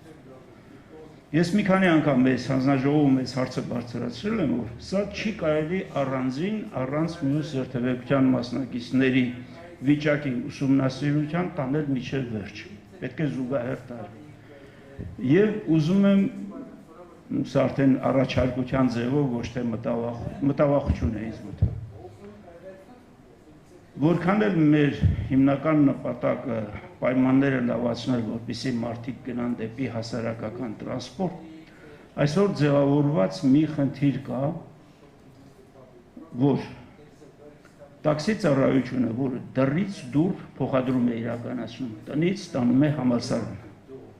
Երկու ուսանող յուրաքանչյուրը 300 դրամ տալիս են եւ գնում են իրենց դասին։ Նրան շատ դժվարությամբ մենք կարողանանք բերել ավտոբուս։ Ժամանակի ընթացքում միգուցե կստացվի։ Այսինքն սկզբնական շրջանում լավ աշխատող ավտոբուսը թեր բեռնված է լինելու,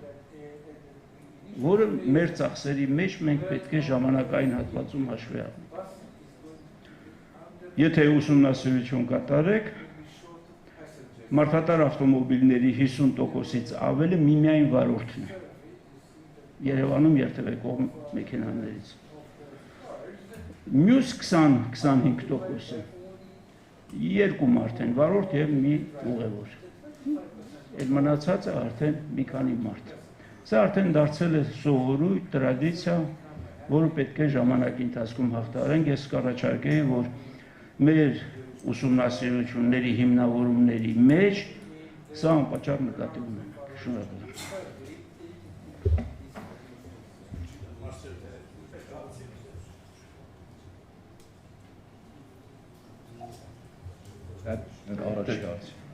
Առաջին հարցի պատասխանը կարծեմ հստակ դուք պետք է տաք։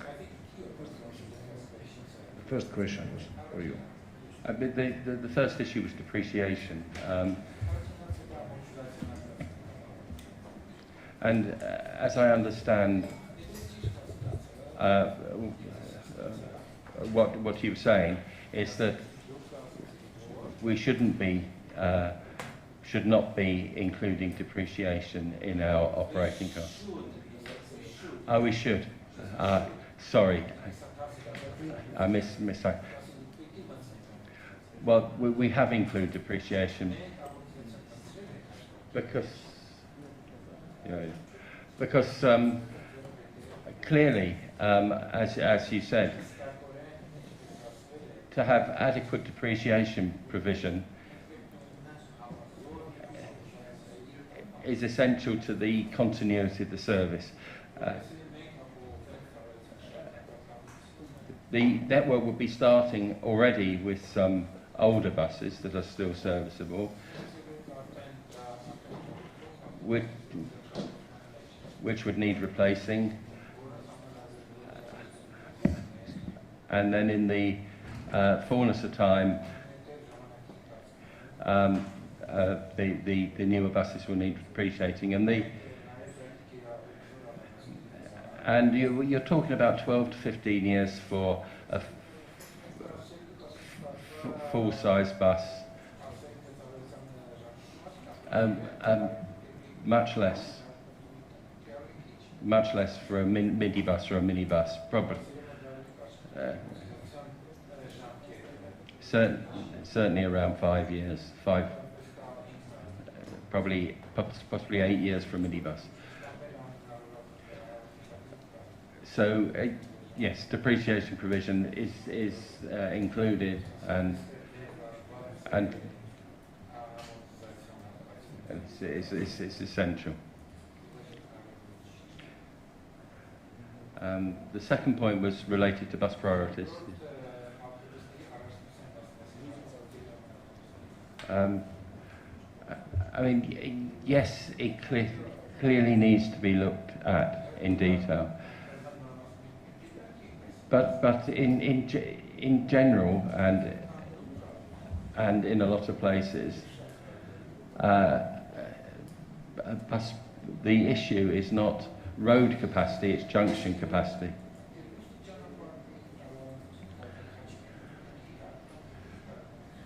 And if you reduce the road width by a lane,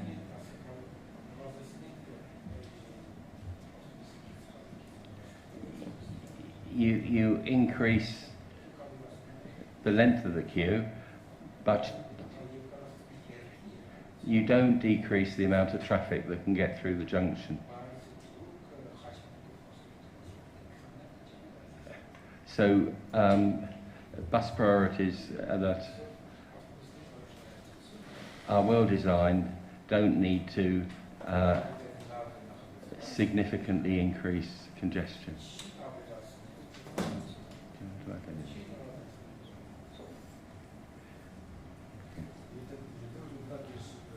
Ուղղակի ավելացնեմ ձեր հարցի մի քիչ մանրամասնեմ։ Իմ հարցը հետևյալն է, դուք ունեք այսօրվա մեր տրաֆիկով, ինչ որ հետազոտություն, որ ձեր առաջարկած բաս լայնների դեպքում ինչ էֆեկտ են ունենալու, այսինքն այն փողոցները, որ դուք առաջարկում եք, որ բաս լայներ լինեն, կա հետազոտություն արդյոք, որ կոլապսի չի ենթարկվելու, կիսատ է ենթարկվելու, խաչմերուկներ կա, որ կոլապսի է ենթարկվելու, եւ դուք առաջարկում եք, որ այդ խաչմերուկում ինչ-որ ձևափոխություն է պետք է, այդպիսի հետազոտություն կա, թե ոչ։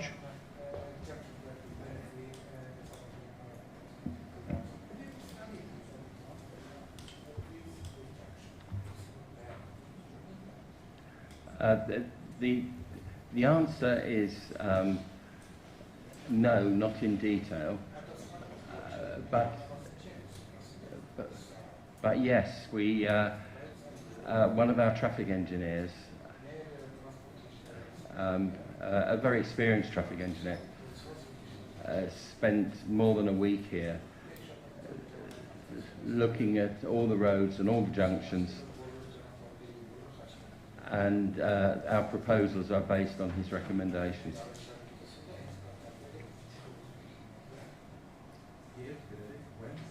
When did he come? About 1 year ago.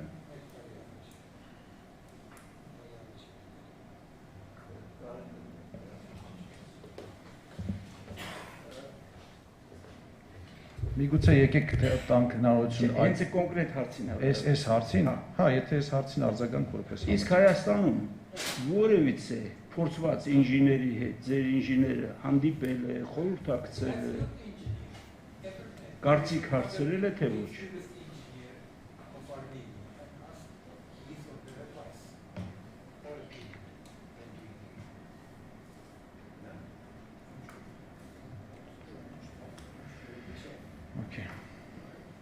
Շատ լավ, պարոն Խաչատյան, դուք եք ուզում հարց տալ, ես եթե թույլ տաք միջև ձեր հարցը երկու բառով անդրադառնամ, որպեսզի ավելի քննարկումը պարզ լինի։ Եկեք, գիտեք ինչ, եթե իհարկե ես խալվեմ, ինձ խնդրում ուղղեք։ Ես կարծում եմ WYG-ն ուսումնասիրել եւ ներկայացնում այն ինչ այստեղ ասվեց։ Սրանից ավել, այսինքն ձեր հարցն էր, չէ՞։ Ես ինչու հատուկ ասեցի հարցը ավելի մանրամասնեցի եւ վստահ եմ, որ այդպիսի հետազոտություններ չեն եղել։ Ինչ էֆեկտ կունենան SSS բաները։ Մեզ առաջարկում է այսպես անեք։ Ես կարծում եմ ավելի շատ WIG ներկայացնում է մեզ այս ցանցը եւ ասում է այս ցանցը դուք պետք է արդեն մնացածը կներեք ձեր վրա է։ Այսինքն դուք ուզում եք բասլայն անեք, չեք ուզում անեք։ Մենք ասում ենք, որ հա, բասլայնն է պետք, որպեսզի այս ժամանակը դուք կարողանաք ապահովել։ Բայց այդ բասլայնը կլինի, չի լինի, այդ բասլայնը ինչպես կլինի, մենք ինչպես ենք դրա տակից դուրս գալու, WIG-ն մեզ չի առաջարկում դա։ Եվ կարծում եմ դա հանձնարարականի մեջ էլ չկար, որպեսզի իրենք դա առաջարկեին։ Եվ այս ամեն ինչը այսպես է, եթե մենք ուզում ենք բոլոր հարցերի պատասխանները, նորից գալիս է այն սկզբի ասածը, աթոռների եւ գումարի մասին, էլի, այսինքն այս պահին, այս հետազոտությունը ուղղակի ցանցն է գծված, այս ցանցի մեջ ներառված են մեխանիզմների քանակը, տեղփոխերի քանակը եւ ինչպես են իրար հետ այս ամեն ինչը աշխատելու իդեալական պայմաններում, այսինքն երբ որ իրենց ոչ ոք չի խանգարում, իսկ պայմանները պետք է արդեն ստեղծենք մենք, թե ինչպիսին են լինելու կանգառները, ինչպիսին են լինելու փողոցները, անվտանգությունը, մյուսը արդեն այս պատվիրող կողմի խնդիրներն են, որը ինքը պետք է լուծի, ինչպես է լուծում նույնպես իր խնդիրն է։ Այսինքն մեր հարցերը, եթե մենք WIG-ին ուզում ենք հարցեր տանք, ավելի շատ այն ամեն ինչի ներքո պետք է լինի, ինչը ներկայացվեց էկրանին։ Ես ասեմ ավելին, այն հետազոտությունը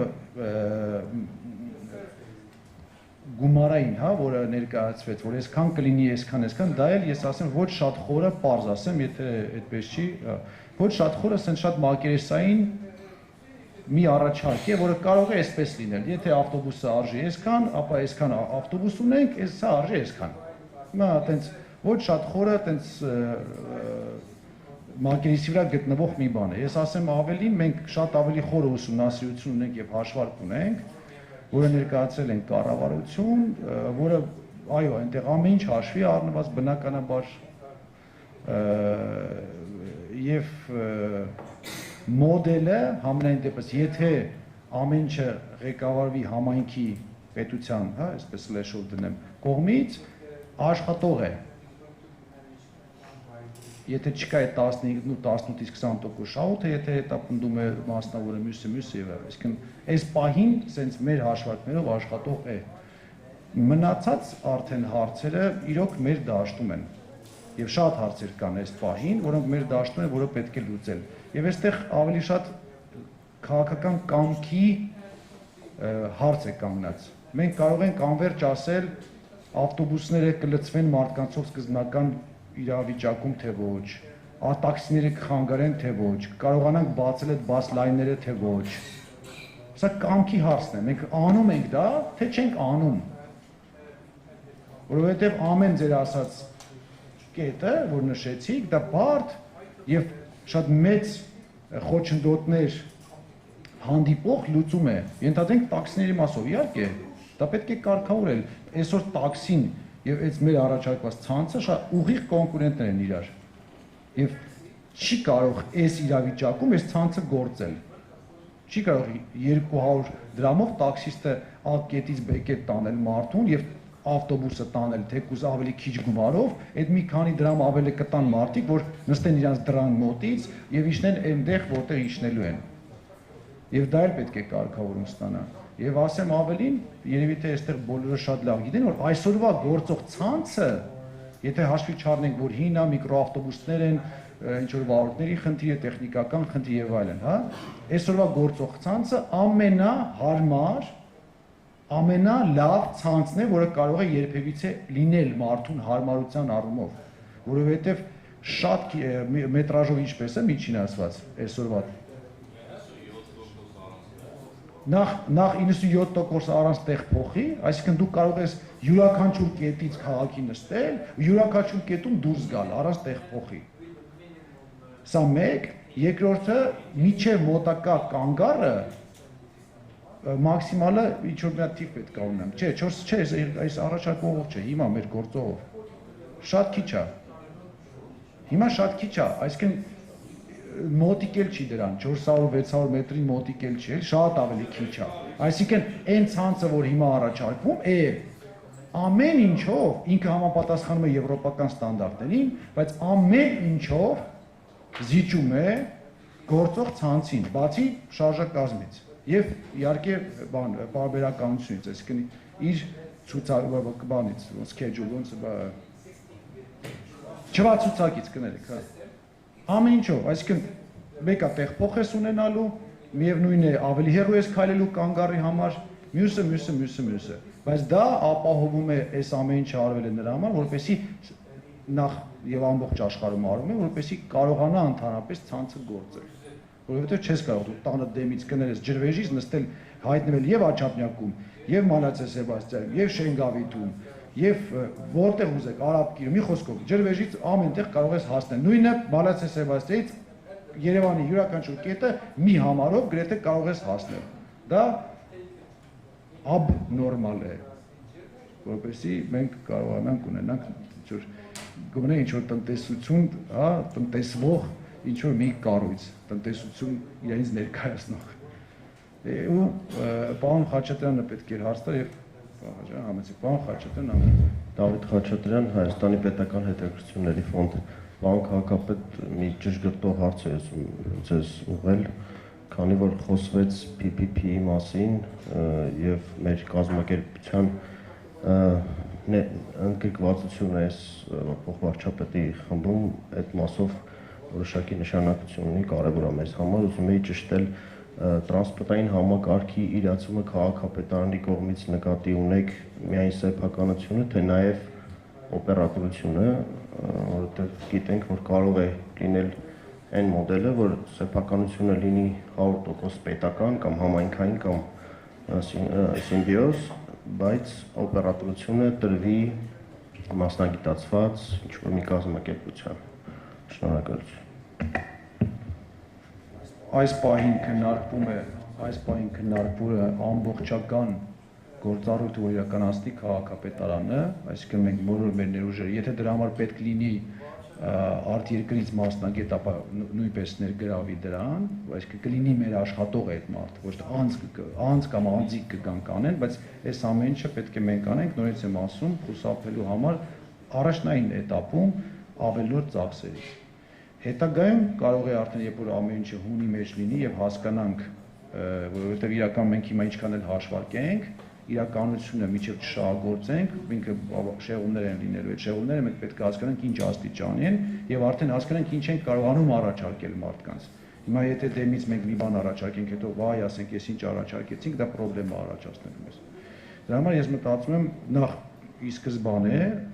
պետք է իհարկե միջազգային մասնագետներ ներգրաված լինեն, պարոն Խաչատրյանի հետ բարձրացած բոլոր հարցերի պատասխանը տալու, այսինքն կանգառների ձևը, ինչպես է լինելու, մյուսը հեռավորությունները, ինչ որ բաներ կա այս բանում, այս հետազոտության մեջ, պատասխաններ, բայց շատ բաներ դեռ չկա, այս ամեն ինչի համար այդ know-how-ն իհարկե մեզ պետք է լինելու։ Հետագայում արդեն կարող ենք տեսնել, թե ինչպես են կանում, այսինքն միևնույն է, այդ ֆորմատը արդիական է, այնպես չէ որ բացառում ենք ի սկզբանե։ Պարոն Խաչատրյան, դուք էլ հարցում եք։ Շնորհակալություն, իմ հարցը ուղղված է կրկին խորհրդատուին, մեզ ներկայացված հաշվետվության մեջ ներկայացված էր ցանցի, այդ թվում եւ առանձին գծերի ընդհանուր ուղղությունները, բայց ես կցանկանայի իմանալ, հնարավոր է դա ներքին աշխատանքային փաստաթղթերում կա, կոնկրետ ցանցի մեքենաների գից դուրս գալու հաճախականության մասին այդ թվերը, որովհետև ընդհանրական թվերը մենք տեսանք, թե ընդհանուր ցանցը ինչքան շարժակազմ է ենթադրում, ինձ հետաքրքիր էր առանձին ցանցերով մեզ քաղաքապետարանին տրվել է թե ոչ։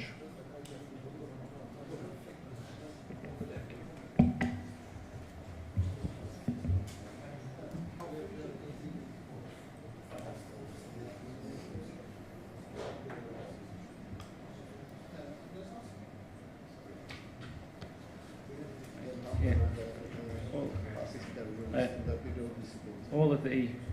frequencies are listed within the report, and these are based on the model outputs indicating passenger flows. For variations of the frequency throughout the day. We looked at the profile of boardings and alightings from the survey. And so we've applied some frequency adjustments throughout the day, but the average hour that was modelled was taken as the 100% value, which is the main frequencies that are listed. But this is all presented within the report.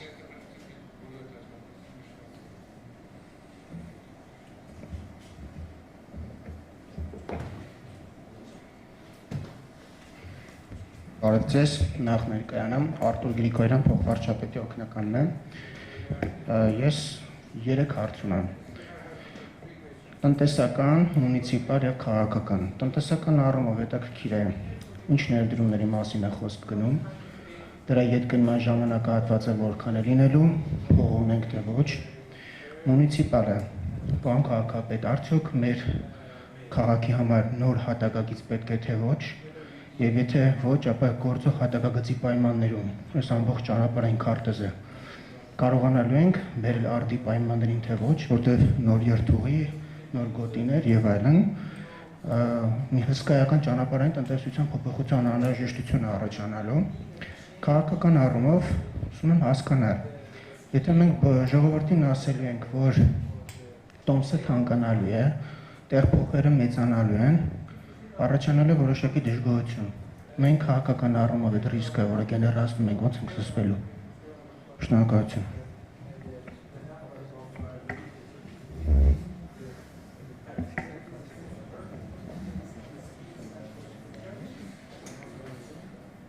Շնորհակալություն։ Վերջի հարցը իհարկե ոնց որ կուսակցության ժողովի բան, այդպես ավելի շատ հարց է, հա, կուսակցական առումով, դա ոչ թե տնտեսական, քաղաքական մոտեցումը ես ասացի ինչպիսին է, մենք պետք է ունենանք նոր ցանց։ Եվ դա քաղաքական կամքի դրսևորում է լինելու։ Այդ նոր ցանցը բնականաբար կարող է լինել ինչ-ինչ պայմանների դեպքում։ Հիմա մեր որոշումն է, կամ մենք ունենում ենք նոր ցանց, կամ մենք չենք ունենում նոր ցանց։ Թե դրա հետևանքով ինչ է լինելու, այդ հարցերը պետք է լուծել։ Հիմա տնտեսական մասը ներդրումը ներկայացվեց խորհրդատուի կողմից, սա իրենց տեսլականն է, մենք այնուամենայնիվ որոշում ունենք, որ մենք օգտագործելու ենք բացառապես CNG-ով, հա, աշխատող ավտոբուսներ, գումարը կա թե ոչ, դա հենց մենք ձեզ պետք է հարցնենք, ոչ թե դուք մեզ, որովհետև գումարը տրամադրելու է պետությունը, քանի որ ամենքը այդ վարկը չի կարող վերցնել, եթե խոսքը քաղաքական որոշման մասին է, քաղաքական որոշումը կա, որ գումարը հատկացվելու է եւ մենք ունենալու ենք նոր ցանց։ Կապված ճանապարհների հետ, այս ամբողջ ցանցը, որը գծվել է այս եղած ճանապարհների հիման վրա եւ եղած ճանապարհները եւ օգտագործելով եւ իրենց լայնությունը եւ իրենց թողունակությունը եւ իրենց անկյունները, թե ինչ անկյան տակ են մտնում մեկ ճանապարհից մյուս ճանապարհ, հա, ինչ խաչմերուկներ ունենք եւ ընդհանրապես ինչ հնարավորություն ունենք տեղադրելու կանգառներ, այսինքն այստեղ ոչ մի փոփոխություն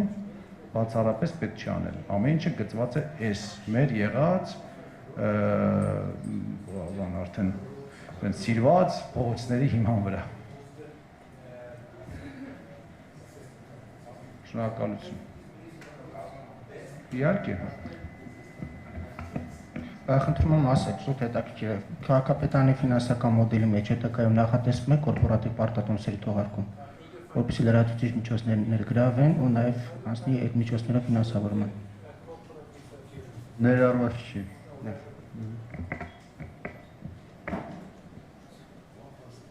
Հարցնեք, չէ, ով հարցն է Ժողովուրդ ջան, ես ձեռք էինք բարձրացրել համեցա։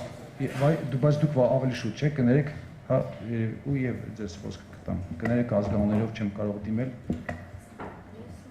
Ստացած ոնց որ թե պատասխանեցին հարցերին, բայց մի փորձ հարց տամ ձեր խոսքից ելնելու։ Դուք ասեցիք այսօրվա տրանսպորտը շատ ավելի հարմար է, քան մենք նախատեսում ենք ստեղծել։ Ավելի լավ ցանցը։ Ավելի լավ չի գումարները մենք դնենք, ինչ որ նոր տրանսպորտային միջոցներ առնենք եւ օգտագործենք այն ինչ որ գոյություն ունի։ Դա երևի ավելի հարմար է, բայց չնայած այդ ժամանակակից մեթոդներին ավելի կողմնակից եմ, որտեղ Հայաստան, Երևանը աճում է եւ պետք է լինի եվրոպական տիպի քաղաք։ Մեկ էլ այս մեկ հարցը եւ մի հարցեր ընթացիկ, քանի որ վարորդները կազմում են 21%, հա, ընդհանուր ծախսերի։ Ես աշխատավարձը, ես դենց հաշվեցի աշխատանքային ժամը, որ իրանք աշխատում են, դա 17 ժամ է։ Ճիշտ ասած մի քիչ չհասկացա ոնց է կազմակերպել, այսինքն մի ժամ այնտեղ ազատ է լինելու վարորդը, թե դա ընդմիջումն է մտնում իր մոտ, եւ ինչի միջև ժամը 23:45, հատկապես շաբաթ եւ կիրակի օրերը։ Շնորհակալություն։ Հանրային խորհուրդներից ներկայացնում եմ մոռացումներ։ Ուրցուն հարցի համար պարոն Սարգսյանը կպատասխանի։ Ուրեմն ինչ վերաբերվում է գործող տրանսպորտային երթուղում փոփոխություն անելու, գիտեք, տնտեսական իմաստով ինքը նպատակահարմար չի, եւ բացի դրանից ես դες կարող եմ բերել մի օրինակ, այսօրվա տրանսպորտային ցանցը տարեկան 250 միլիոն կիլոմետր վազք է տարեկան իրականացնում, իսկ նոր երթուղային ցանցով դա լինելու է 57 միլիոն կիլոմետր։ Ու մենք դրա հաշվին ունենալու ենք արտանետումների բավականին ցածր մակարդակ Երևանում, որը միևնույն ժամանակ մեզ հնարավորություն է տալիս, որ միևնույն ուղով մի քանի տրանսպորտային միջոցներ անցնելու փոխարեն կանցնի մի տրանսպորտային միջոց, հա, եւ որը որ նաեւ խցանումները ինչ որտեղ կարող է նվազեցնել։ Այդ է պատճառը, որ ընտրվել են այդ մոտեցումը, միևնույն ժամանակ այս պայդրությամբ ունենք 950 հատ գազել եւ 400 հատ ընդհանուր առմամբ ավտոբուսներ, այսինքն 1400-1300 միավոր տրանսպորտային միջոցի փոփոխությունը կապիտալ ներդրումների տեսակետից էլ ավելի թանկ կլինեն, քան մենք այս ամբողջ տրանսպորտային ցանցը իրականացնել ենք 820 միավոր ավտոմեքենաների միջոցով։ Եվ պլյուս այդտեղ ինչպես աշխատության մեջ նշված էր 15% ռեզերվ պետք է լինի, որ հնարավորության խափանումների դեպքում հնարավոր լինի փոփոխություն իրականացնել։ Մյուս հարցը վերաբերվում էր, կներեք, վարորդներին, այո, 17 ժամ էր նախատեսված, եթե 8 ժամվա ռեժիմով ենք հաշվարկում, ապա վարորդներին վճարում իրականացնել է ժամավճարով, հա, այսինքն մի վարորդ, հա, քանի որ 6:45-ից 23:45 ընկած տարբեր ժամանակահատվածներում ավտոբուսների հաճախականությունը տարբեր է, հա, եւ կլինեն ինչ որ ժամանակահատվածներ, որտեղ ավտոմեքենաների քանակը ավելի շատ կլինի, այնուհետեւ կնվազի, այնուհետեւ շատ կլինի, կնվազի եւ վարորդներին վճարումը կատարվում է այս կատարված ժամերի, իրենց վարած ժամերի համապատասխան։ Եվ փոփոխություն հնարավոր կլինի փոփոխություն իրականացնել, իսկ ինչ ընտրվել է 6:45-ից 23:45, պարզապես այդ մոդելի շրջանակներում են նայել եւ պետք է բոլորս ընդունենք այն փաստը, որ սա կայուն վիճակ չէ եւ անընդհատ, քանի որ քաղաքը զարգանում է եւ փոփոխություններ են տեղի ունենում, ապա մեր մոդելը միևնույն ժամանակ պետք է փոփոխվի։ Մենք չենք կարող այս մոդելը ներդնենք եւ աշխատել։ Ես վստահ եմ, այս մոդելը ներդնելուց երկրորդ օրը կամ 5-րդ օրը մենք ելի ինչ-որ ուղեգծեր փոփոխության ենք ենթարկելու, քանի որ թղթի վրա ամեն ինչ մի փոքր իդեալական, բայց իրական կյանքում ինքը շեղումներ է տալի։ Ես կարծում եմ, որ մոդելը ներդնելուց հետո, եթե հասկանանք, որ մեզ անհրաժեշտություն կա, որ 23:45-ից փոխարեն օրինակ աշխատել մինչև 12:45, հա, կարող ենք այդ փոփոխությունը իրականացնել, ոչ մի սահմանափակում չկա։ Շնորհակալություն։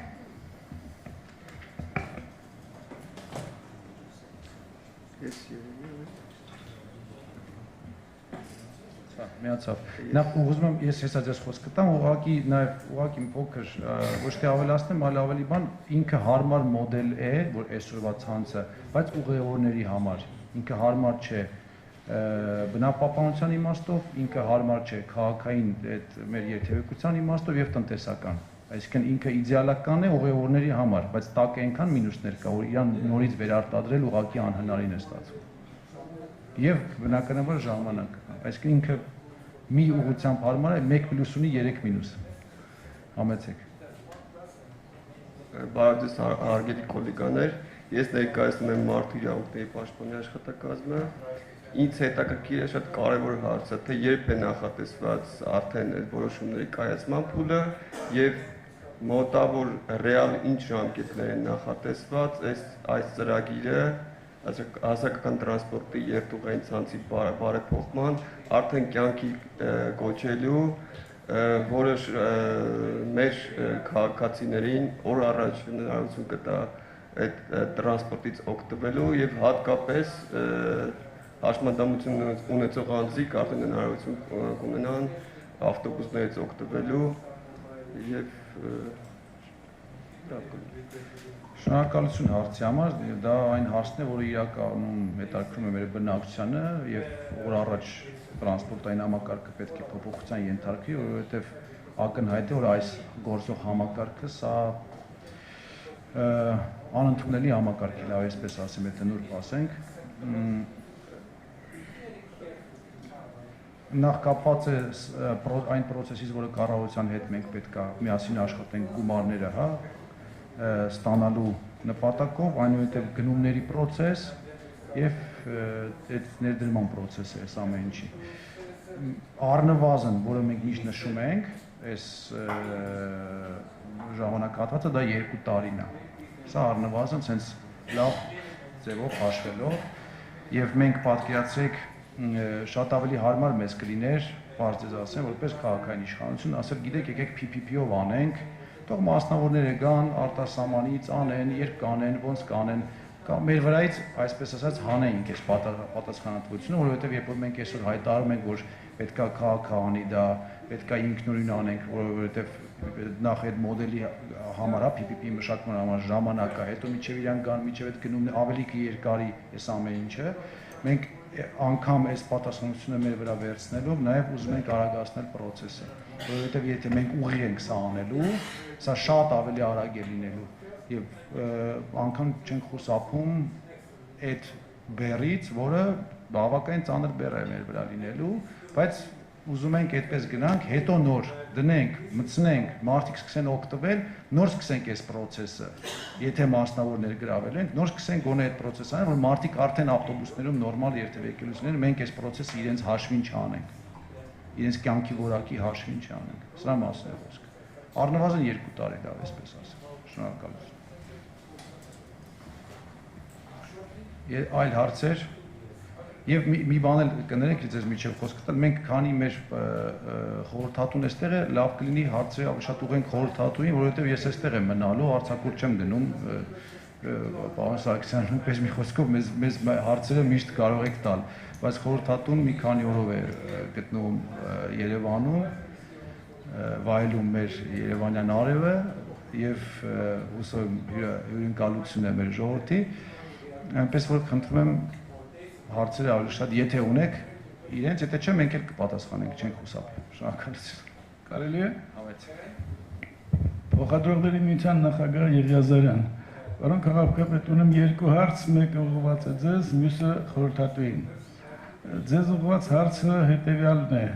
նոր երթուղային ցանցով ավտոբուսները ներկրելու ժամանակ ինչ է կարծում, պետք է օգտագործել այսօրվա ավտոբուսային պարկը, թե ոչ, ավտոբուսային կարծիքն ասեմ, այսօրվա ավտոբուսային պարկը օգտագործելու դեպքում այն գումարը, որ պետք է կառավարությունը հատկացնի, բավականին քիչ, որը որ հետագայում արդեն շահույթների հաշվին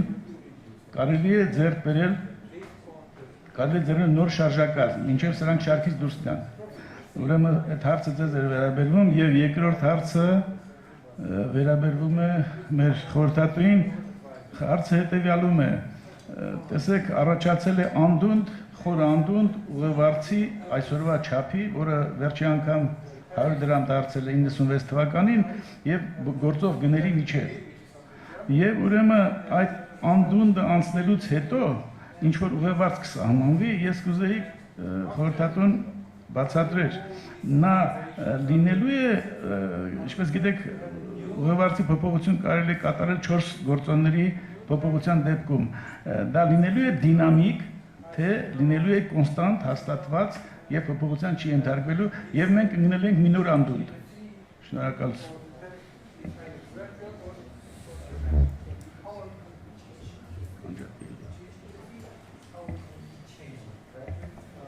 Ես առաջինի պատասխան, ես մտածում էի խոսքը տայի ձեզ, որպես դուք պատասխանեք, ես հետո կպատասխանեմ իմ հարցին, հա? Որպես հյուր։ Thank you. I mean,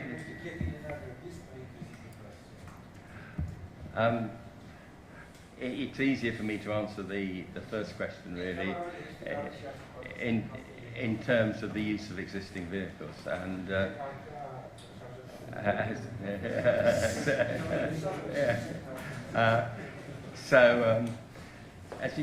you see from the table on the screen, our assessment was that there were 283 serviceable vehicles in the fleet. I say was, that's probably about a year ago. The intention was to reduce the capital costs by utilising those for their remaining useful life, and they would then be in the first tranche of vehicles to be replaced. I think the issue of tariffs is something that's really fixing a tariff isn't really within our remit. We can make recommendations, but and we can suggest the financial implications of setting tariffs at different levels, but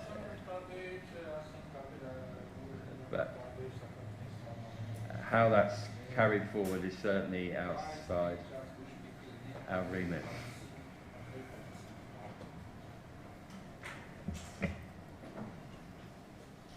Ես նաև ուղղակի պատասխանելով մեր պատկերացումը, հա, եղած տրանսպորտի օգտագործման, նախ եղած տրանսպորտամիջոցներից, այն ավտոբուսներից, որոնք մենք ունենք Երևանում, միկրոավտոբուսների մասին բնականաբար չենք խոսում, ավտոբուսային պարկը, որը մենք ունենք, սա 249 Հայգեր ավտոբուսներ են, որոնք արդեն, պարոն Թարփուշյան, եթե չեմ սխալվում, 8 տարեկան են, չէ՞։ Հա,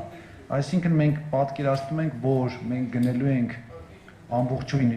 այն շարժակազմը, որը պետք է այս ցանցը շահագործելու համար, եւ 15% պահեստային է, որը պետք է նույնպես գնվի, դա չենք գնի եւ որպես պահեստային կօգտագործենք մեր եղածները։ Այսինքն այս մեր էկոնոմիան կլինի այս 15% պահեստայինների վրա, այսինքն գործողը կլինի ամբողջովին նոր, եւ եթե ինչ որ խնդիրներ է կամ ժամանակավոր 1-2 օրով կանգնում է, հա, ինչ որ վերանորոգման համար, պահեստայինը մտնում է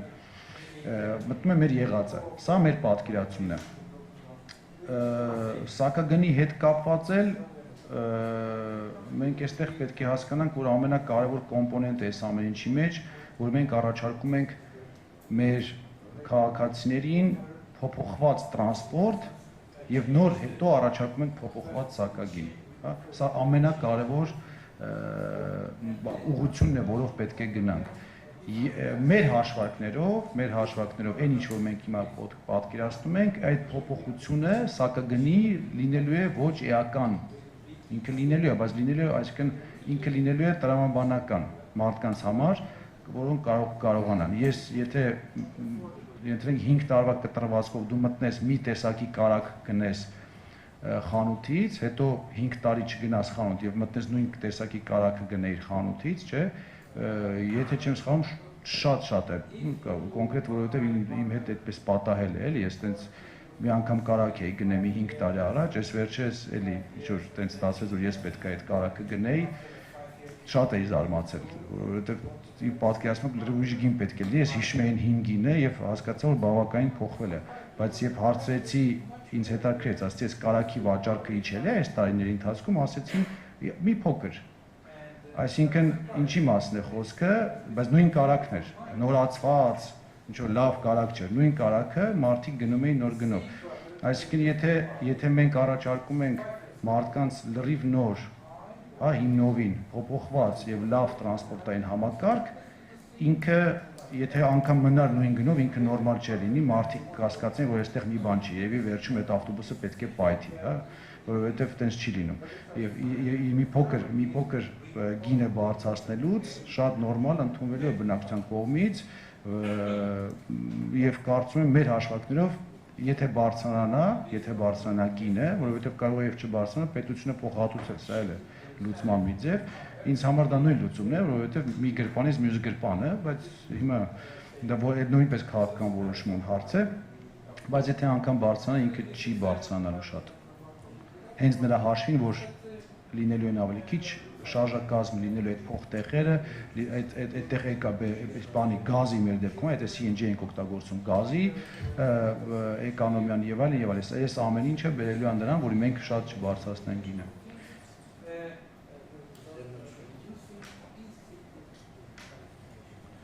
Շնորհակալություն, այլ հարցեր, կարծես թե չկան, մենք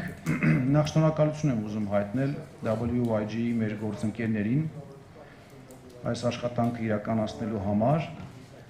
համագործակցության համար, ես վստահ եմ, որ արդեն մենք երբ առաջ գնանք եւ հարցերը առաջանան, կապված ձեր ներկայացած research-ի հետ, վստահ եմ, որ բոլոր հարցերի պատասխանը այսպես թե այնպես մենք կապի մեջ կլինենք եւ կստանանք առանց հավելյալ պայմանների, իսկ եթե լինեն իհարկե նոր հարցեր, մենք պատրաստենք նոր կգանք նոր հարցերով ձեզ մոտ, անպատրաստ չենք լինելու։ Համենայն դեպս արված է մեծ աշխատանք, բավականին մեծ ճանապարհ ենք անցել Երևանի քաղաքապետարանը եւ WYG ընկերությունը իրար հետ, մեր անունից խնդրում եմ փոխանցեք մեր շնորհակալությունը նաեւ ձեր բոլոր գոլեգաներին, ովքեր աշխատել են այս նախագծի վրա։ Ես նաեւ շնորհակալություն եմ ուզում հայտնել ADB բանկի ներկայացուցիչներին, որոնց միջոցով այս ամեն ինչը արվել է, շնորհակալություն եմ ուզում հայտնել նաև Ամերաբանկին,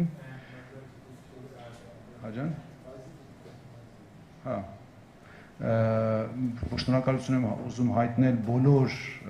այն մեր քաղաքապետարանի աշխատակիցներին, ովքեր աշխատել են այս ընթացքում, այս տարիների ընթացքում այս նախագծի վրա, ուզում եմ հայտնել ոչ միայն քաղաքապետարանի, այլ նաև այլ գերատեսչությունների եւ հասարակական կազմակերպությունների ներկայացուցիչներին, ովքեր միշտ եղել են մեր կողքին, միշտ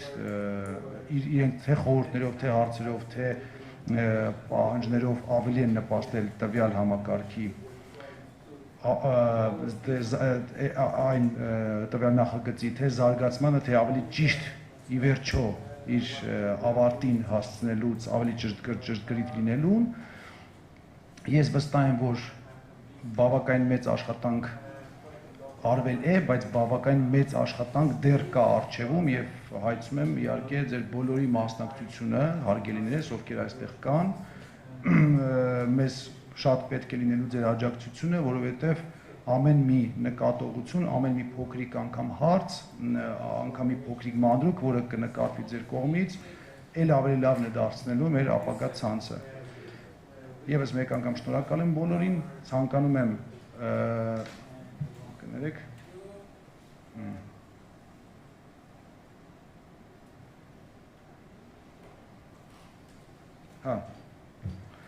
կներեք, ես ցանկանում եմ հատուկ շնորհակալություն հայտնեմ աշխատանքային խմբին, որը այս պահին պետք է շարունակի այս էստաֆետան վերցնի եւ շարունակի այս ամեն ինչը, կարծում եմ մեր կողմից մի փոքր ձեզ արագացնել ասեմ, անընդհատ անհանգստացնել ասեմ, անընդհատ ստիպել աշխատել ասեմ, բայց դա լինելու է եւ խնդրեմ այս ամեն ինչի վերաբերվեք որպես մեր Երևանի բնակիչներին օր առաջ այս ցանցը, այս տրանսպորտը, մեր նոր ցանցը տրամադրելու մի գործընթաց, որը խնդրեմ մոտենակ բացի աշխատանքային, ձեր ընդհանուր բանով, ձեր աշխատանքային ռիթմից դուրս, ուղղակի որպես նաև անձնական ներդնում, որպես քաղաքացի այս ամեն ինչին։ Այնպես որ հայցում եմ նույնպես նաև մեր աշխատանքային միջգերատեսչական այս աշխատանքային եւ ներսի աշխատանքային խմբերից շատ ավելի ակտիվ մասնակցություն, պարոն Սարգսյանի հետ մենք զրուցում էինք, ասեց որ գրաֆիկը մոտավորապես, չգիտեմ, 2 շաբաթը մեկ է, սկզբից ասիկ չէ, եկեք շաբաթը մեկ, հետո ասինք, հետո ասիկ իսկ չի լինի, շաբաթը 2 անգամ հանդիպենք, որովհետեւ չէ, իսկապես այս ամեն ինչը օր առաջ է մեզ պետք, ինչքան էլ մենք ասենց ասեմ, ինչքան էլ մենք նստենք, մտածենք, ինչ որ եւ այլն, բայց գործողությունները պետք է լինեն արագ, գործողությունները թե կառավարության հետ, թե բանկերի հետ, թե արդեն ի վերջո ներդրման հետ։ Շատ շնորհակալ եմ, ցանկանում եմ ձեզ լավ օր եւ լավ շաբաթ։